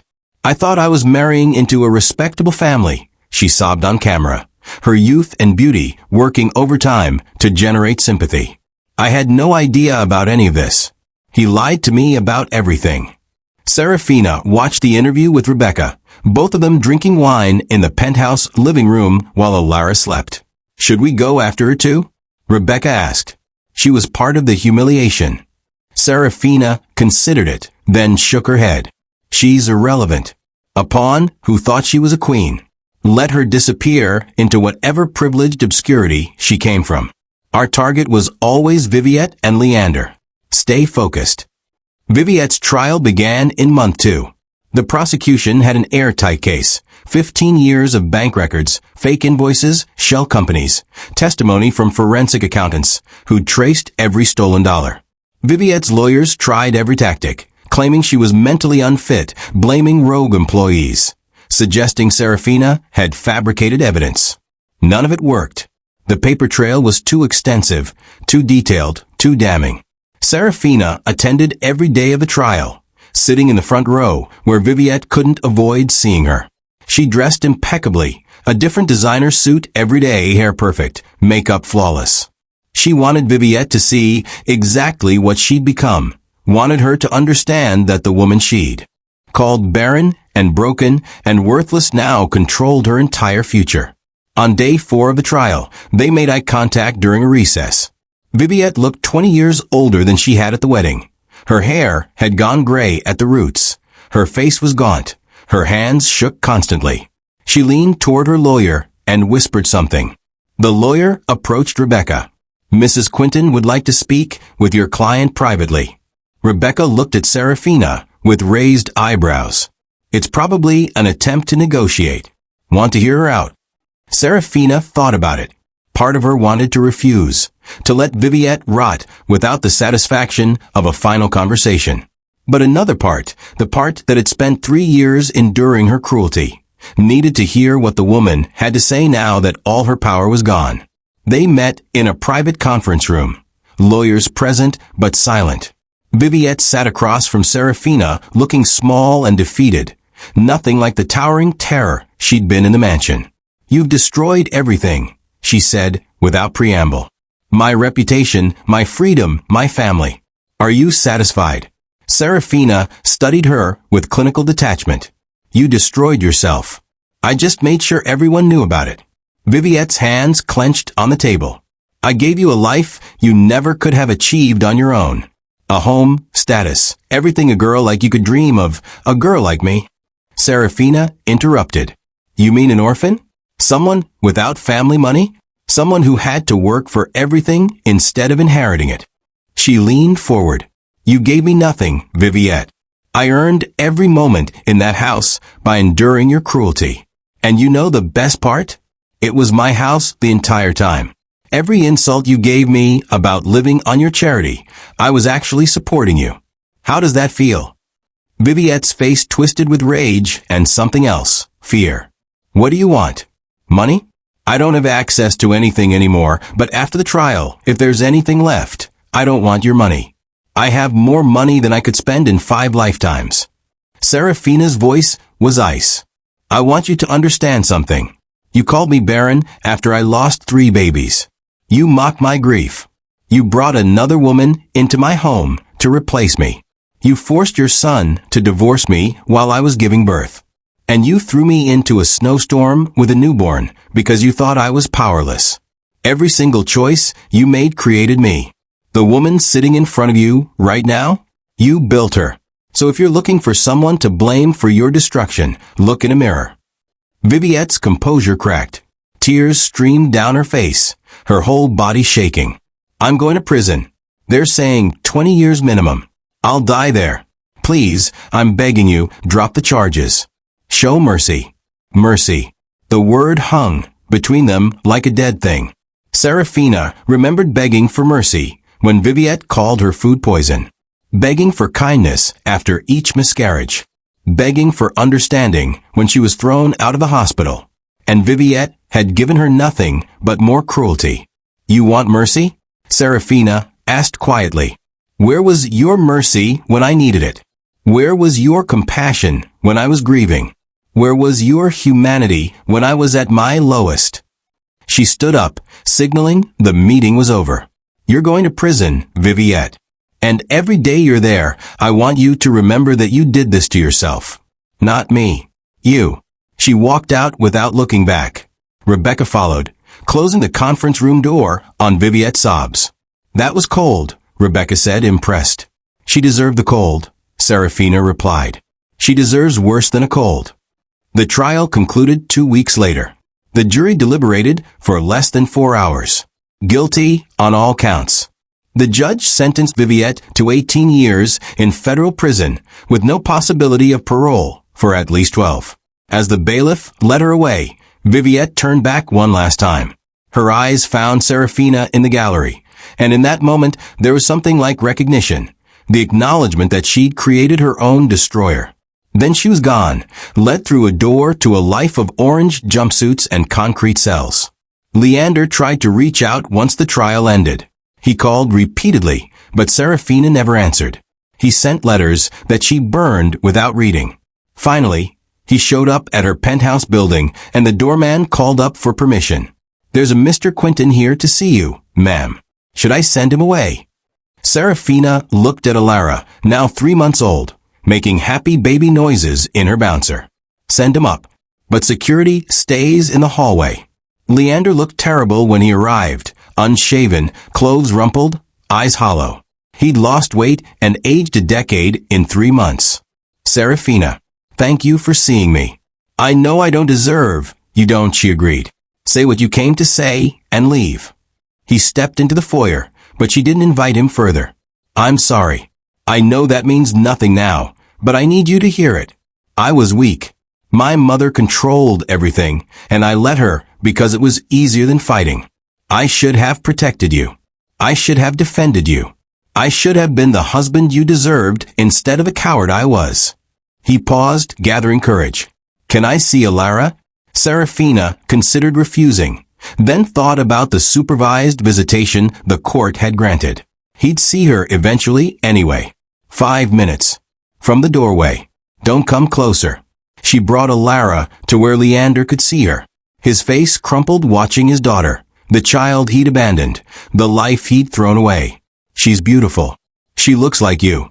She acts like me too, Serafina said. Strong. Resilient. A fighter. Everything you're not. Leander absorbed the blow, without defending himself. I don't expect forgiveness. I don't even deserve to ask. But I need you to know I loved you. I really did. I just loved my comfort more. The honesty was startling. Most people would have made excuses, blamed circumstances, minimized their choices. But Leander owned his cowardice completely, and somehow that made it worse. Love without action is just words, Serafina said. And words are cheap. Your mother is in prison. Your company is gone. Your money is gone. Your reputation is destroyed. And you're standing in the doorway of my penthouse begging for scraps of time with a daughter you abandoned. Are you happy with your choices now? He shook his head, tears falling. No. I'd give anything to go back and do things differently. But you can't. None of us can. We live with what we've done and who we became because of it. Your mother became a criminal. You became a coward. And I became untouchable. She stepped back, signaling the visit was over. Alara deserves a father in her life eventually. When she's old enough to understand what happened, I won't poison her against you. But I'll tell her the truth, that her father made choices that hurt people, including her, and he has to live with those choices forever. If you want a relationship with her, you'll have to earn it. Leander nodded, defeated. Thank you for that much. It's more than I deserve. Much more, Serafina agreed. She closed the door on him and returned to Alara, who was already trying to grab at colorful toys hanging from her bouncer.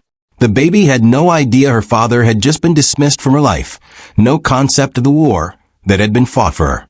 And that was exactly how it should be. Alara would grow up safe, loved, protected by a mother who'd learned that the only person you can truly count on is yourself, and sometimes that's enough.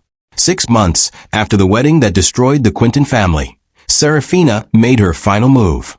The mansion at 1847 Blackstone Avenue, the house where she'd been humiliated, starved of affection, and eventually discarded, stood empty now. Leander had moved his belongings out weeks ago, taking only what fit in a U-Haul truck. Everything else remained exactly as it had been the day Viviette got arrested. Serafina stood in the grand foyer for the first time since her return, Alara on her hip, and felt absolutely nothing. No anger, no pain, no ghosts. Just expensive furniture in rooms that meant nothing anymore. What do you want to do with the property, ma'am?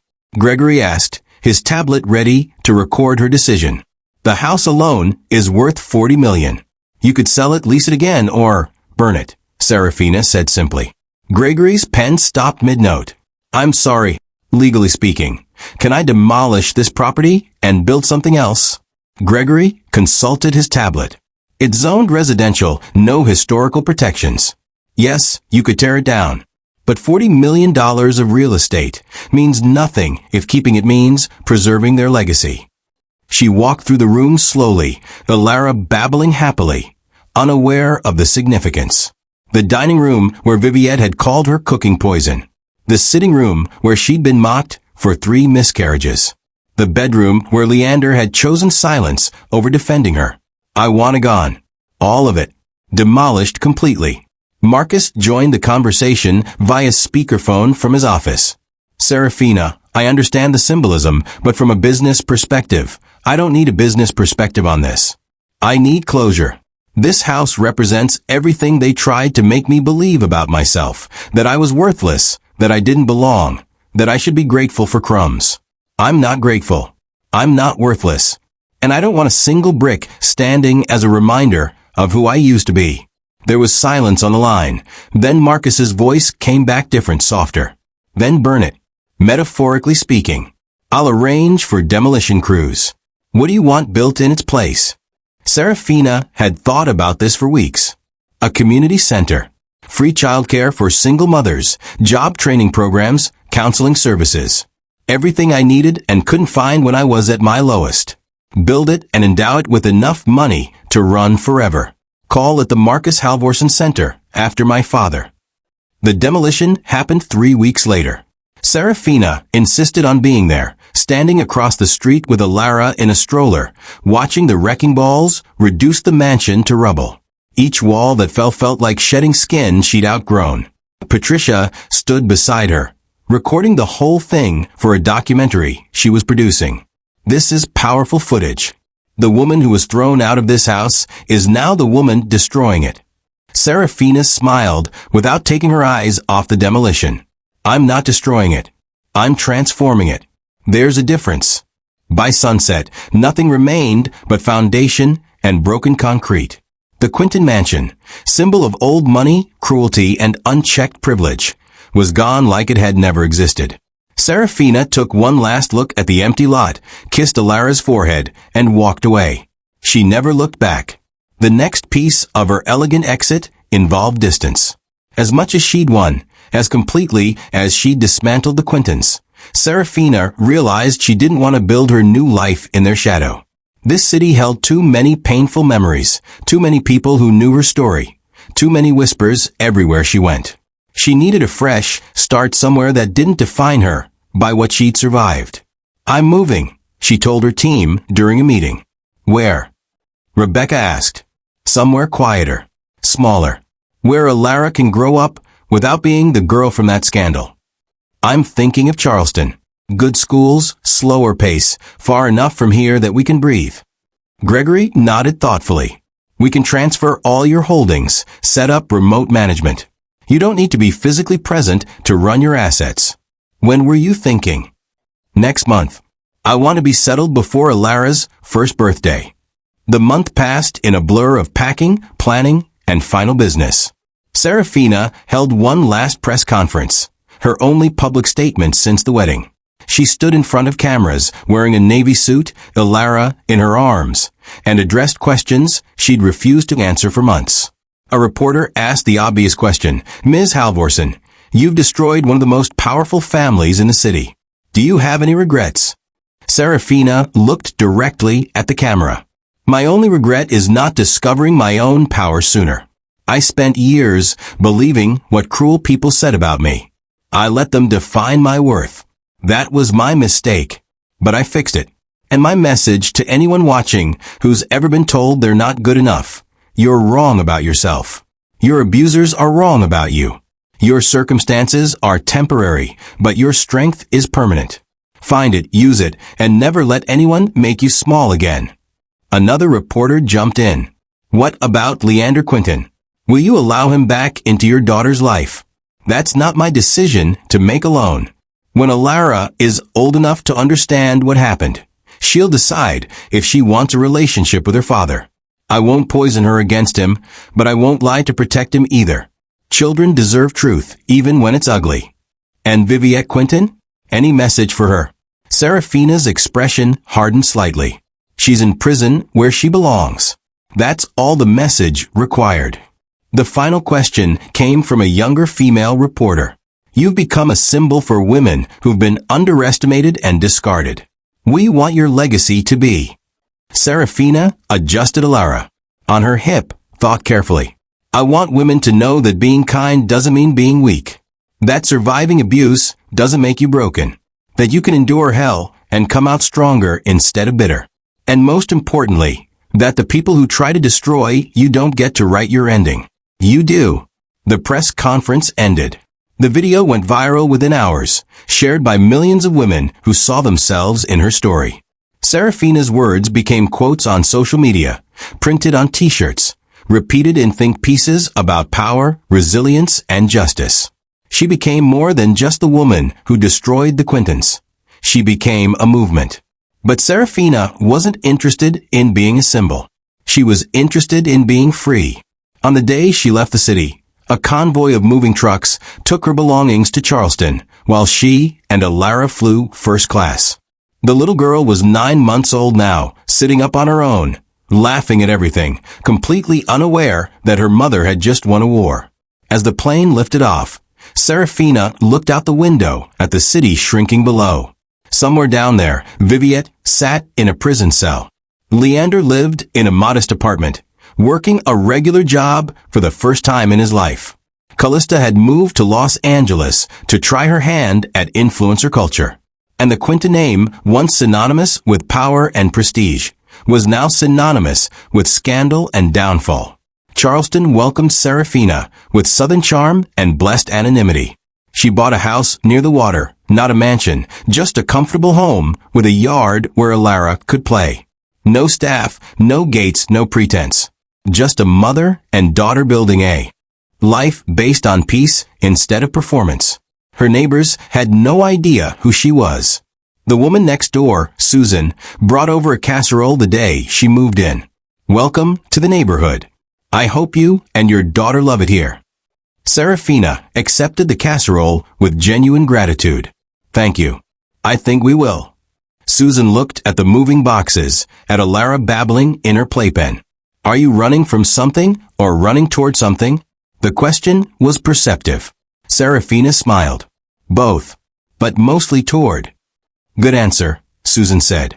If you need anything, babysitting, recommendations, or just a dull conversation, I'm 2 houses down. After she left, Serafina stood in her new living room surrounded by boxes and felt something she hadn't felt in years. Safety. Not the kind that comes from money or lawyers or security teams.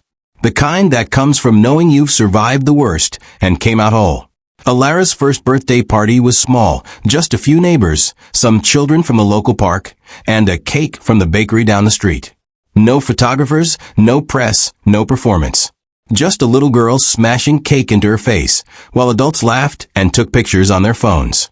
Serafina watched her daughter celebrate and thought about everything that had happened to bring them here. The orphan who learned to survive. The woman who saved a stranger and fell in love. The wife who endured years of cruelty. The mother who lost 3 babies before carrying one to term. The woman who was divorced in a labor room and thrown into a storm. The heiress who discovered her power. The force who destroyed her abusers. And finally, the mother who chose peace over revenge, privacy over fame, and love over everything else. That night, after the guests left and Alara was asleep, Serafina sat on her porch watching the sun set over Charleston Harbor. Gregory called to check in. How was the party? Perfect. Quiet. Normal. Normal. Gregory laughed. I don't think normal will ever describe you. Maybe not. But I can pretend for a while. She paused. How's the community center coming? Construction starts next month. We've already got a waiting list of families who need the services. It's going to help a lot of people, Serafina. Good. That's the point. After they hung up, Serafina poured herself a glass of wine and allowed herself a moment of reflection. She'd lost her parents at 10. She'd survived foster care. She'd built herself from nothing, been torn down by cruelty, rebuilt herself stronger, and claimed every inch of power she deserved. And now she was here, free, wealthy, safe, and watching her daughter grow up without the weight of anyone else's expectations. The old Serafina would have called this ending lucky. The new Serafina knew better. Luck had nothing to do with it. This was choice, strategy, survival, and refusing to let cruelty win. This was learning that the quietest people can carry the loudest roar. That underestimating someone doesn't make them weak. It makes them dangerous. That losing everything can teach you exactly how strong you need to be to take it all back. People asked if she was bitter. She wasn't. Bitterness required caring about the people who hurt you, and she'd moved beyond caring. The Quintons existed somewhere behind her, reduced to cautionary tales and ruined reputations. But they didn't occupy her thoughts anymore. They didn't deserve space in her head or her heart. They were finished, and she was free. Serafina raised her wine glass toward the sunset, a private toast to survival, strength, and starting over. To elegant exits, she whispered, and to never look back. Alara's cry came through the baby monitor, not distressed, just awake and wanting attention. Serafina set down her wine and went inside, climbing the stairs to her daughter's room. She picked up the little girl who'd given her a reason to fight, kissed her cheek, and held her close. You're going to grow up so different from how I did, she whispered. You'll never doubt you're loved. You'll never wonder if you matter. You'll know your worth from the beginning, because I'll make sure of it.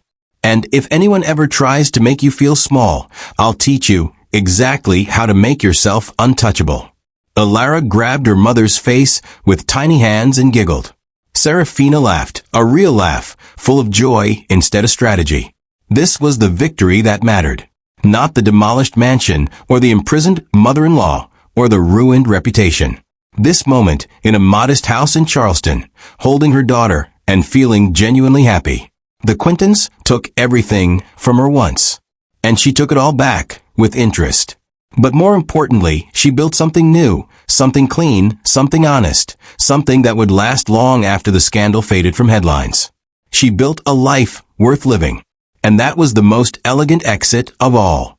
2 years passed in Charleston like a gentle exhale after holding your breath for decades. Alara turned 3, started preschool, and developed a personality that was equal parts stubborn determination and infectious joy. A perfect blend of survival instinct and the safety of being a child. Serafina watched her daughter grow and made a decision that would define the second chapter of her life. Money without purpose was just numbers on a screen. She had more than enough to live comfortably forever, but comfort wasn't the goal anymore. Impact was. She called Marcus on a Tuesday morning while Alara played in the backyard. I want to expand. The community center model. I want to replicate it in 10 cities across the country. Marcus was quiet for a moment. That's ambitious. We're talking about significant infrastructure, staff, and ongoing operational costs. Ballpark estimate? $200 million to start, another $50 million annually to maintain. Do it. Find the cities with the highest single-mother poverty rates and build there first. I want these centers operational within 18 months. The Marcus Halvorsen Centers became Serafina's obsession in the best possible way. She hired the best directors, social workers, childcare providers, and job training specialists money could buy. But she didn't just throw money at the problem. She stayed involved, visiting each location during construction, meeting with staff, and understanding the specific needs of each community. The center in Detroit focused on manufacturing job training. The one in rural Kentucky emphasized farming and sustainable agriculture. The Houston location specialized in healthcare certifications. Each center was tailored to its community, not some one-size-fits-all charity that looked good on paper, but failed in practice. Patricia documented the entire expansion for a book she was writing about Serafina's transformation from victim to philanthropist. You're building something that will outlast you by generations, Patricia said during an interview at the Charleston headquarters. What drives this? Is it guilt? Compensation for what happened to you? Serafina considered the question carefully. It's not guilt. It's a memory. I remember being 10 years old in a foster home, hungry because they fed their biological kids first. I remember being 18 with nowhere to go and no one to call. I remember being 28, pregnant and terrified, with no support system. If these centers had existed then, my life would have been different. I can't change my past, but I can change someone else's present. The centers opened one by one over 18 months, each launch covered by local and national media. But Serafina refused to be the face of them. This isn't about me, she insisted when Patricia pushed for her to do interviews. The moment it becomes about my story, it stops being about the people we're helping. Let the centers speak for themselves. And they did.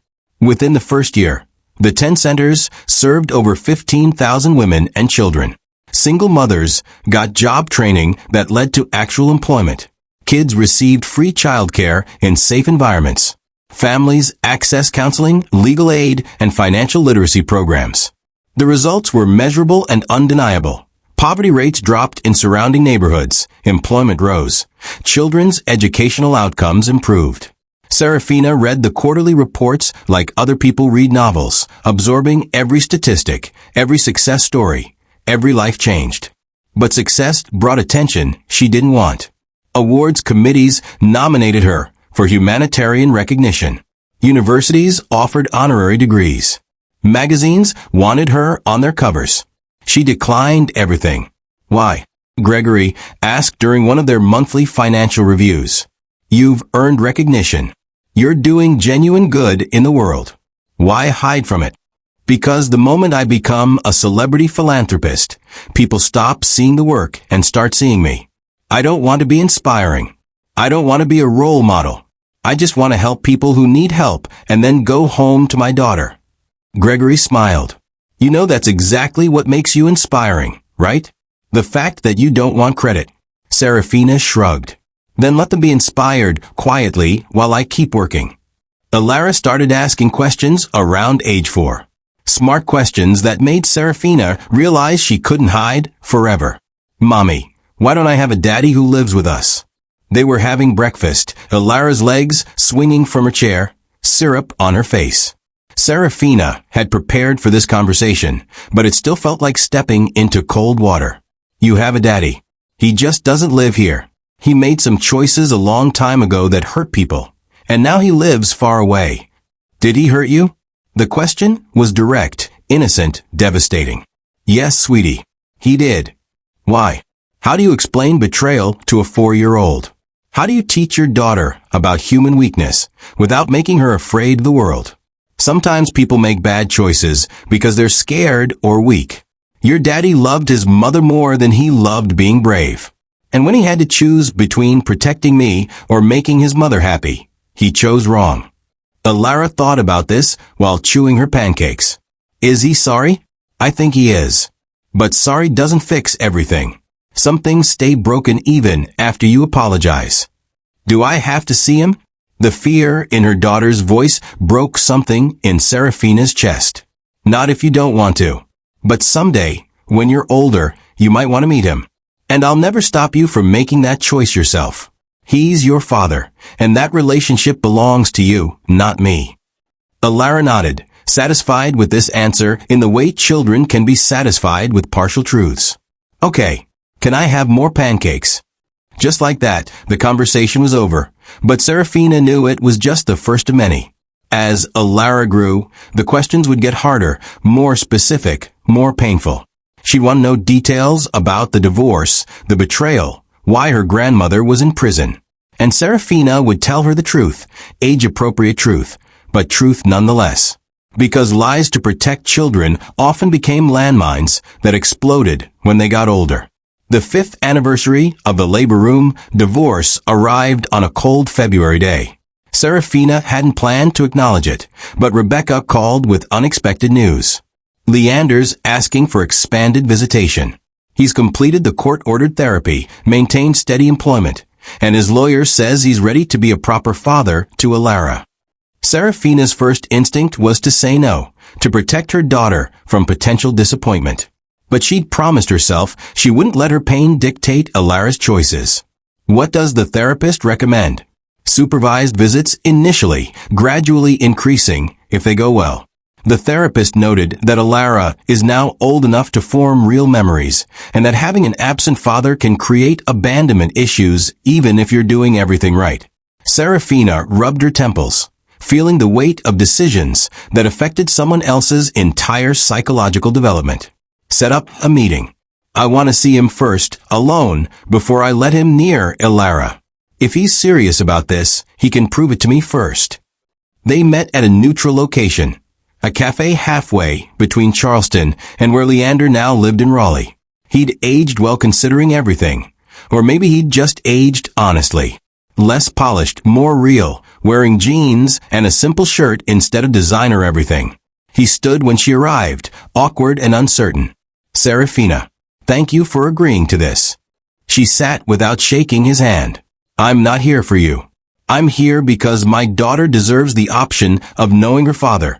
Even if her father was a coward who abandoned her. Leander flinched, but didn't defend himself. You're right. I was a coward.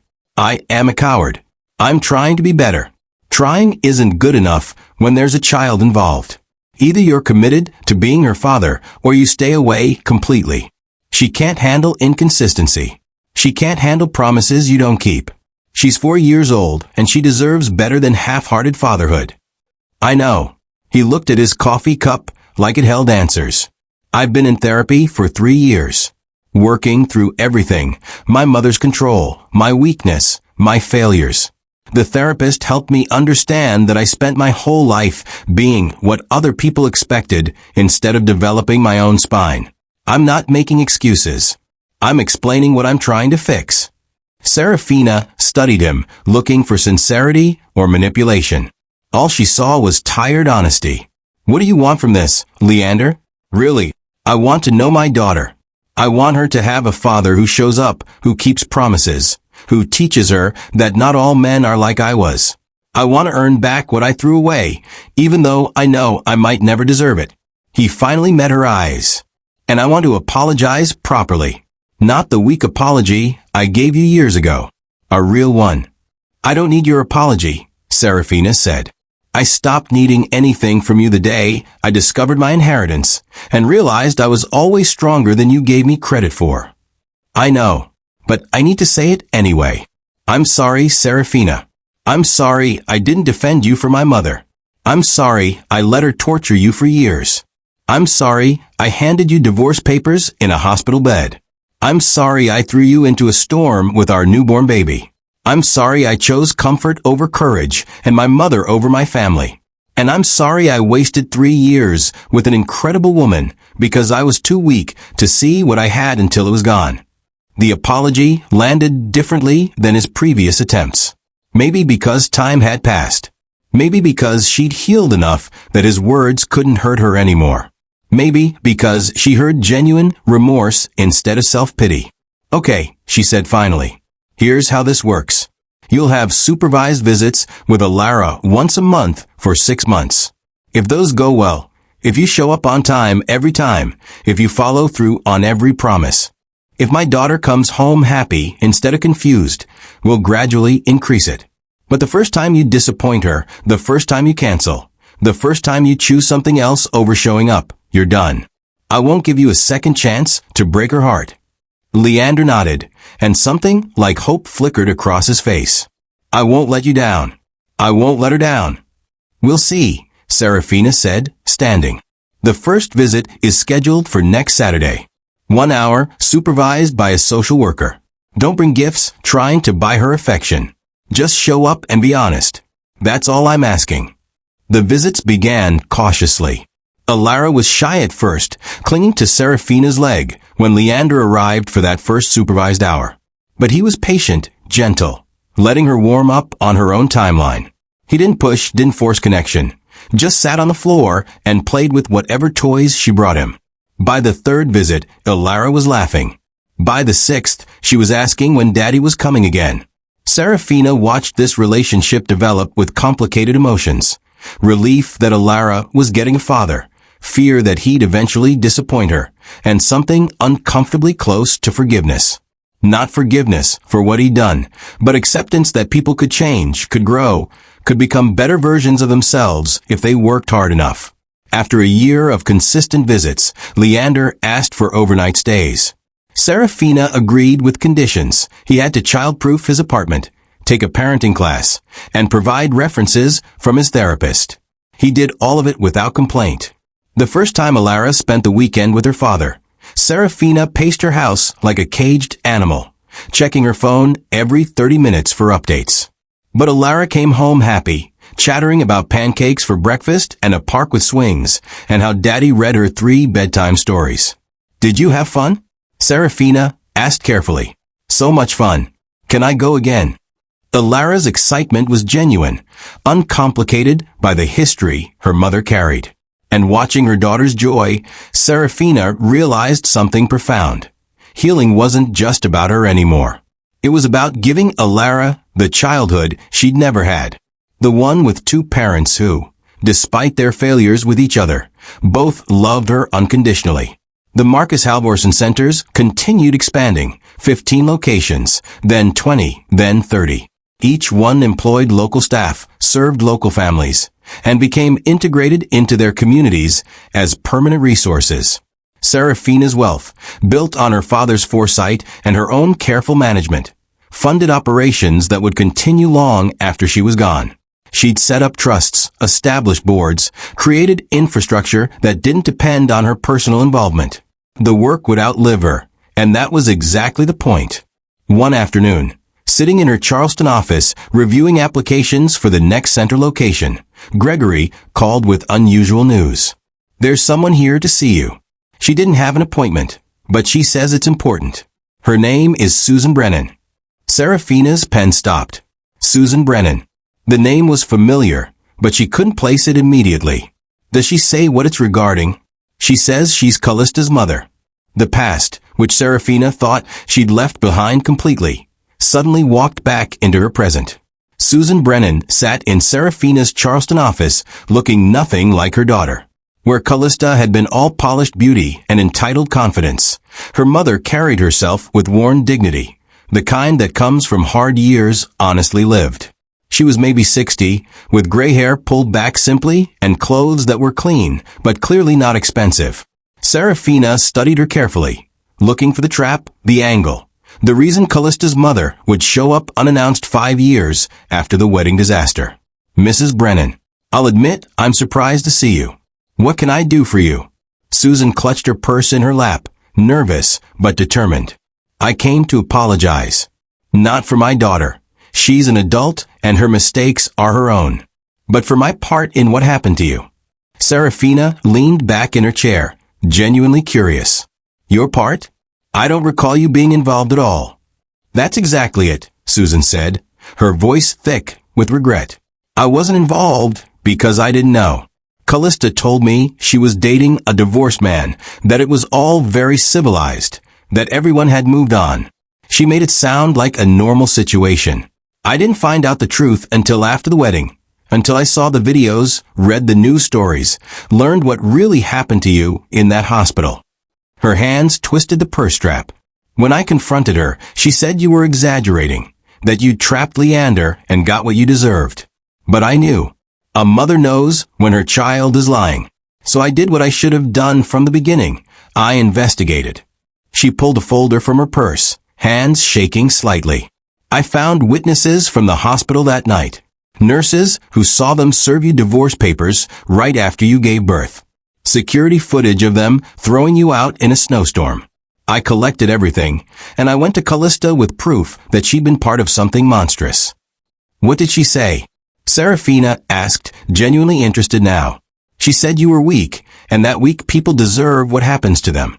She said Viviette was right to get rid of you, because you didn't belong in their world. Susan's voice broke. That's when I realized I'd failed as a mother. I'd raised a daughter so concerned with status and money that she'd lost all sense of basic human decency. I threw her out of my house that day. Haven't spoken to her since. The confession hung between them, heavy and unexpected. Seraphina hadn't anticipated this. Genuine remorse from someone adjacent to her pain. Mrs. Brennan, I appreciate you coming here, but I'm not sure what you want from me. Your daughter made her choices. You're not responsible for them. I know, but I wanted you to hear from someone connected to that nightmare that what happened to you was wrong. Unforgivably wrong. And I wanted to tell you that I'm in awe of what you've done since. The community centers, the work you're doing, it's extraordinary. Seraphina softened slightly. Thank you. That means something, actually. Susan stood, preparing to leave, then hesitated. Can I ask you something? How did you do it? How did you survive something that cruel and come out stronger instead of bitter? The question deserved honesty. Seraphina thought carefully before answering. I didn't have a choice about what happened to me. None of us do. But I had a choice about what I did after. I could let it destroy me, or I could let it forge me into something stronger. I chose strength because I had a daughter who deserved a mother who knew her own worth. She paused. And because staying broken would mean they won. I refused to let them win. Susan nodded, tears in her eyes. Your daughter is lucky to have you. After she left, Seraphina sat in her office, thinking about the unexpected paths of healing. She'd never thought about Callista's mother, never considered the collateral damage her revenge might have caused in families adjacent to the Quintons. The reminder was humbling. Pain rippled out in ways you couldn't always control or predict. That evening, Seraphina picked up Alara from school. Her daughter ran out of the building with a painting clutched in her hands, face bright with excitement. Mommy, look what I made. It's our family. The painting showed three stick figures, a tall woman, a small girl, and a man standing slightly apart but still in the frame. Alara pointed proudly. "That's you, that's me, and that's Daddy." Miss Jennifer said families come in all different shapes. Serafina's throat tightened. 5 years ago, she couldn't have imagined this. Her daughter painting a family that included the man who'd abandoned them both, and doing it with pure joy instead of confusion or pain. "It's beautiful, baby. We'll hang it on the fridge when we get home." They drove home through Charleston's evening traffic, Alara chattering about school, while Serafina half listened, her mind on bigger questions. What was the legacy? Was it the empire she'd built, the centers that would help thousands? Was it the revenge she'd extracted, the justice she'd secured? Or was it simpler than that? Was it just this child beside her, growing up safe and loved and confident?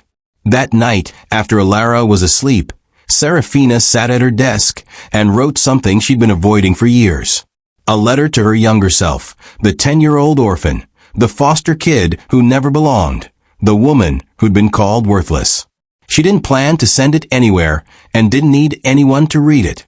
But she needed to write it, needed to close the loop between who she'd been and who she'd become. "Dear Serafina," she wrote, "you're 10 years old and your parents just died and you think your life is over. You're wrong. It's just beginning in ways you can't imagine. The next 18 years are going to be hard. You'll sleep in 14 different beds in 12 different homes. You'll go hungry sometimes. You'll be bullied, forgotten, overlooked. You'll learn to make yourself invisible, because visibility brings pain. But here's what you don't know yet. You're learning survival skills that will make you unstoppable.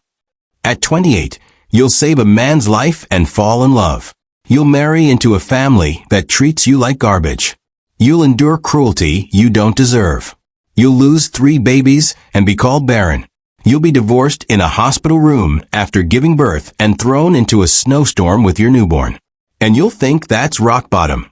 You'll think you've lost everything. But rock bottom is actually the foundation you'll build your empire on.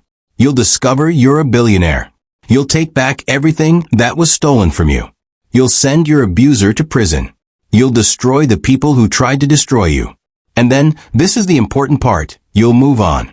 You'll build something better than revenge.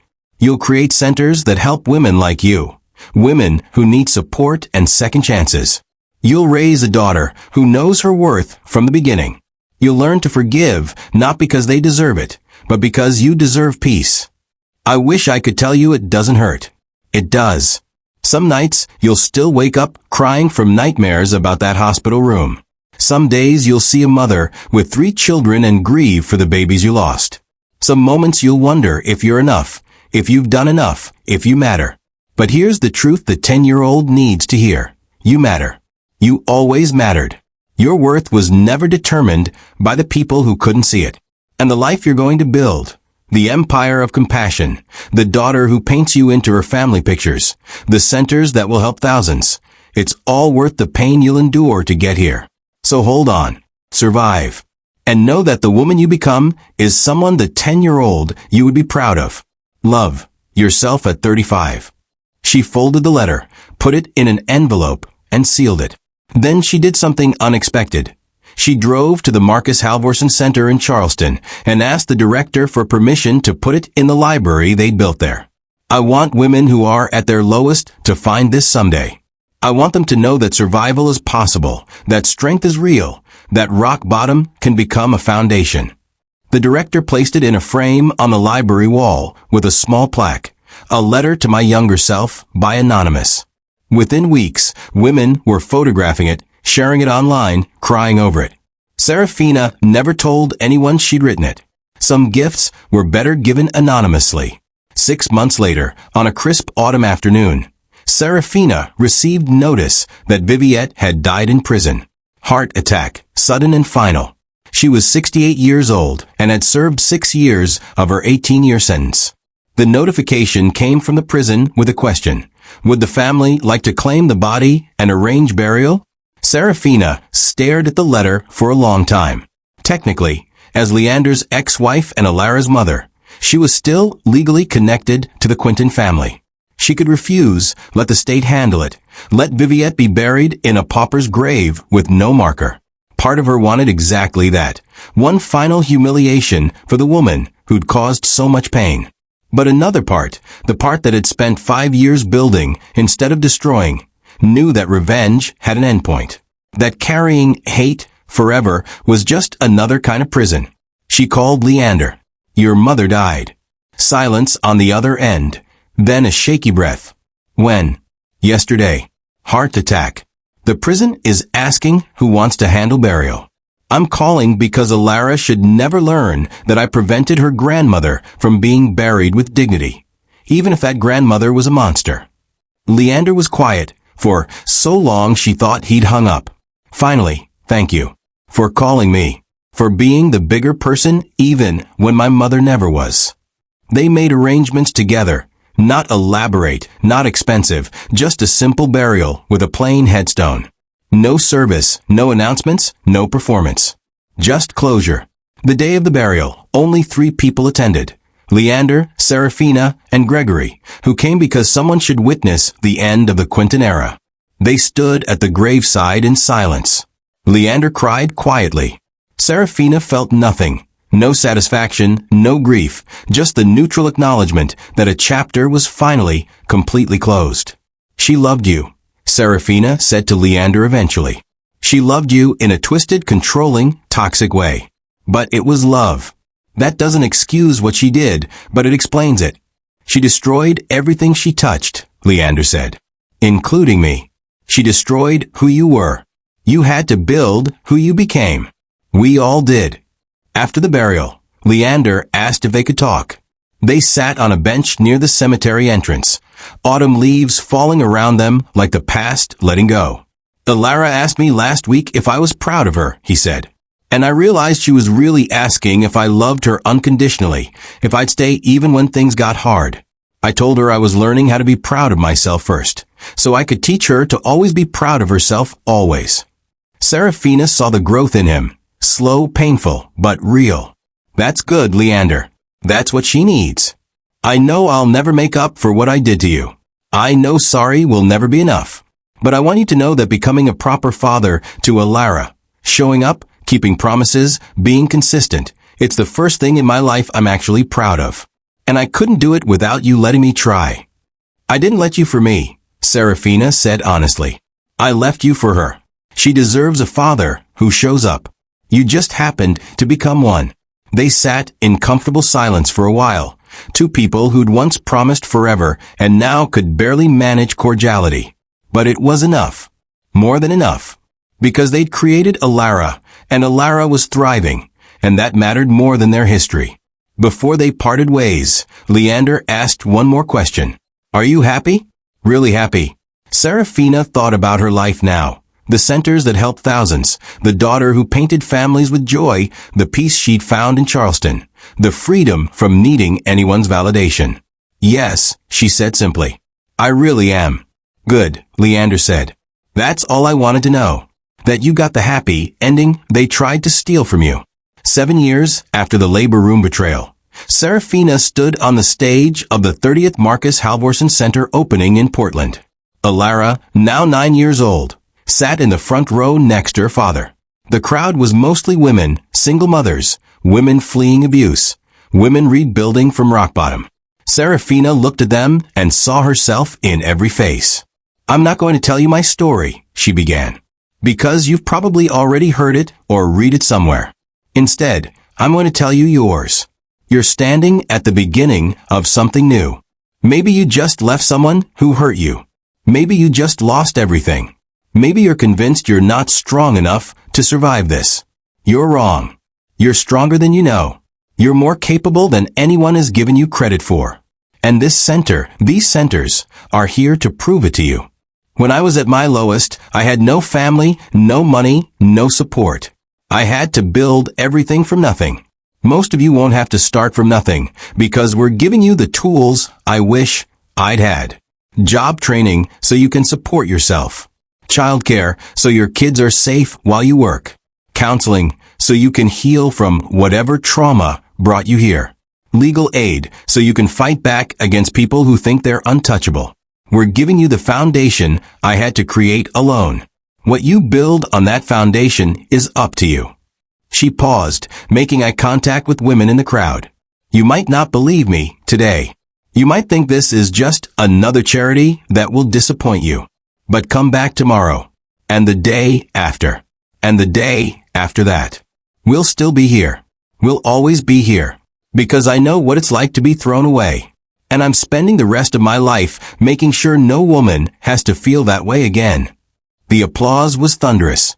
Women cried, hugged each other, pulled out their phones to record.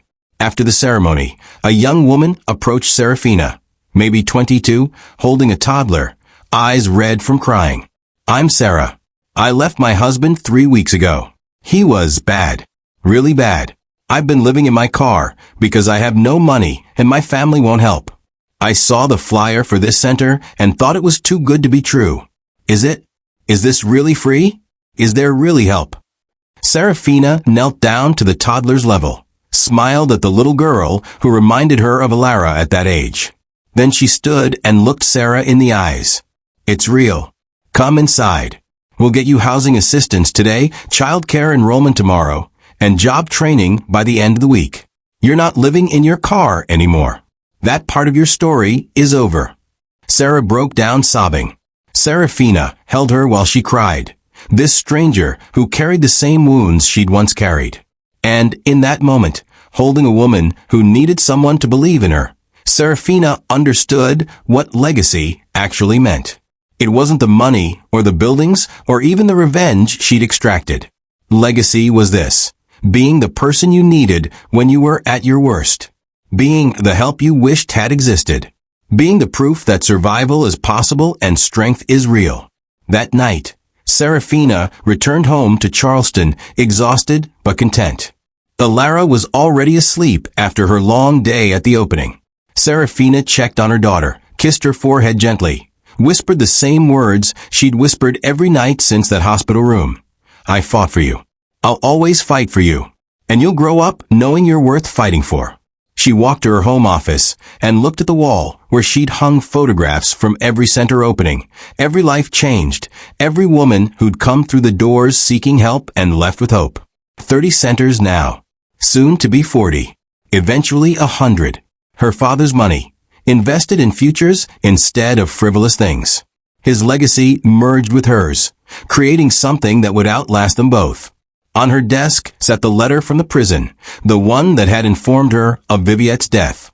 She picked it up, read it one last time, then did something she'd been planning for months. She burned it in the fireplace, watching the paper curl and blacken and turn to ash. The woman who tried to destroy her was dead and buried. The man who'd betrayed her had become a decent father. The family that called her worthless had been proven catastrophically wrong.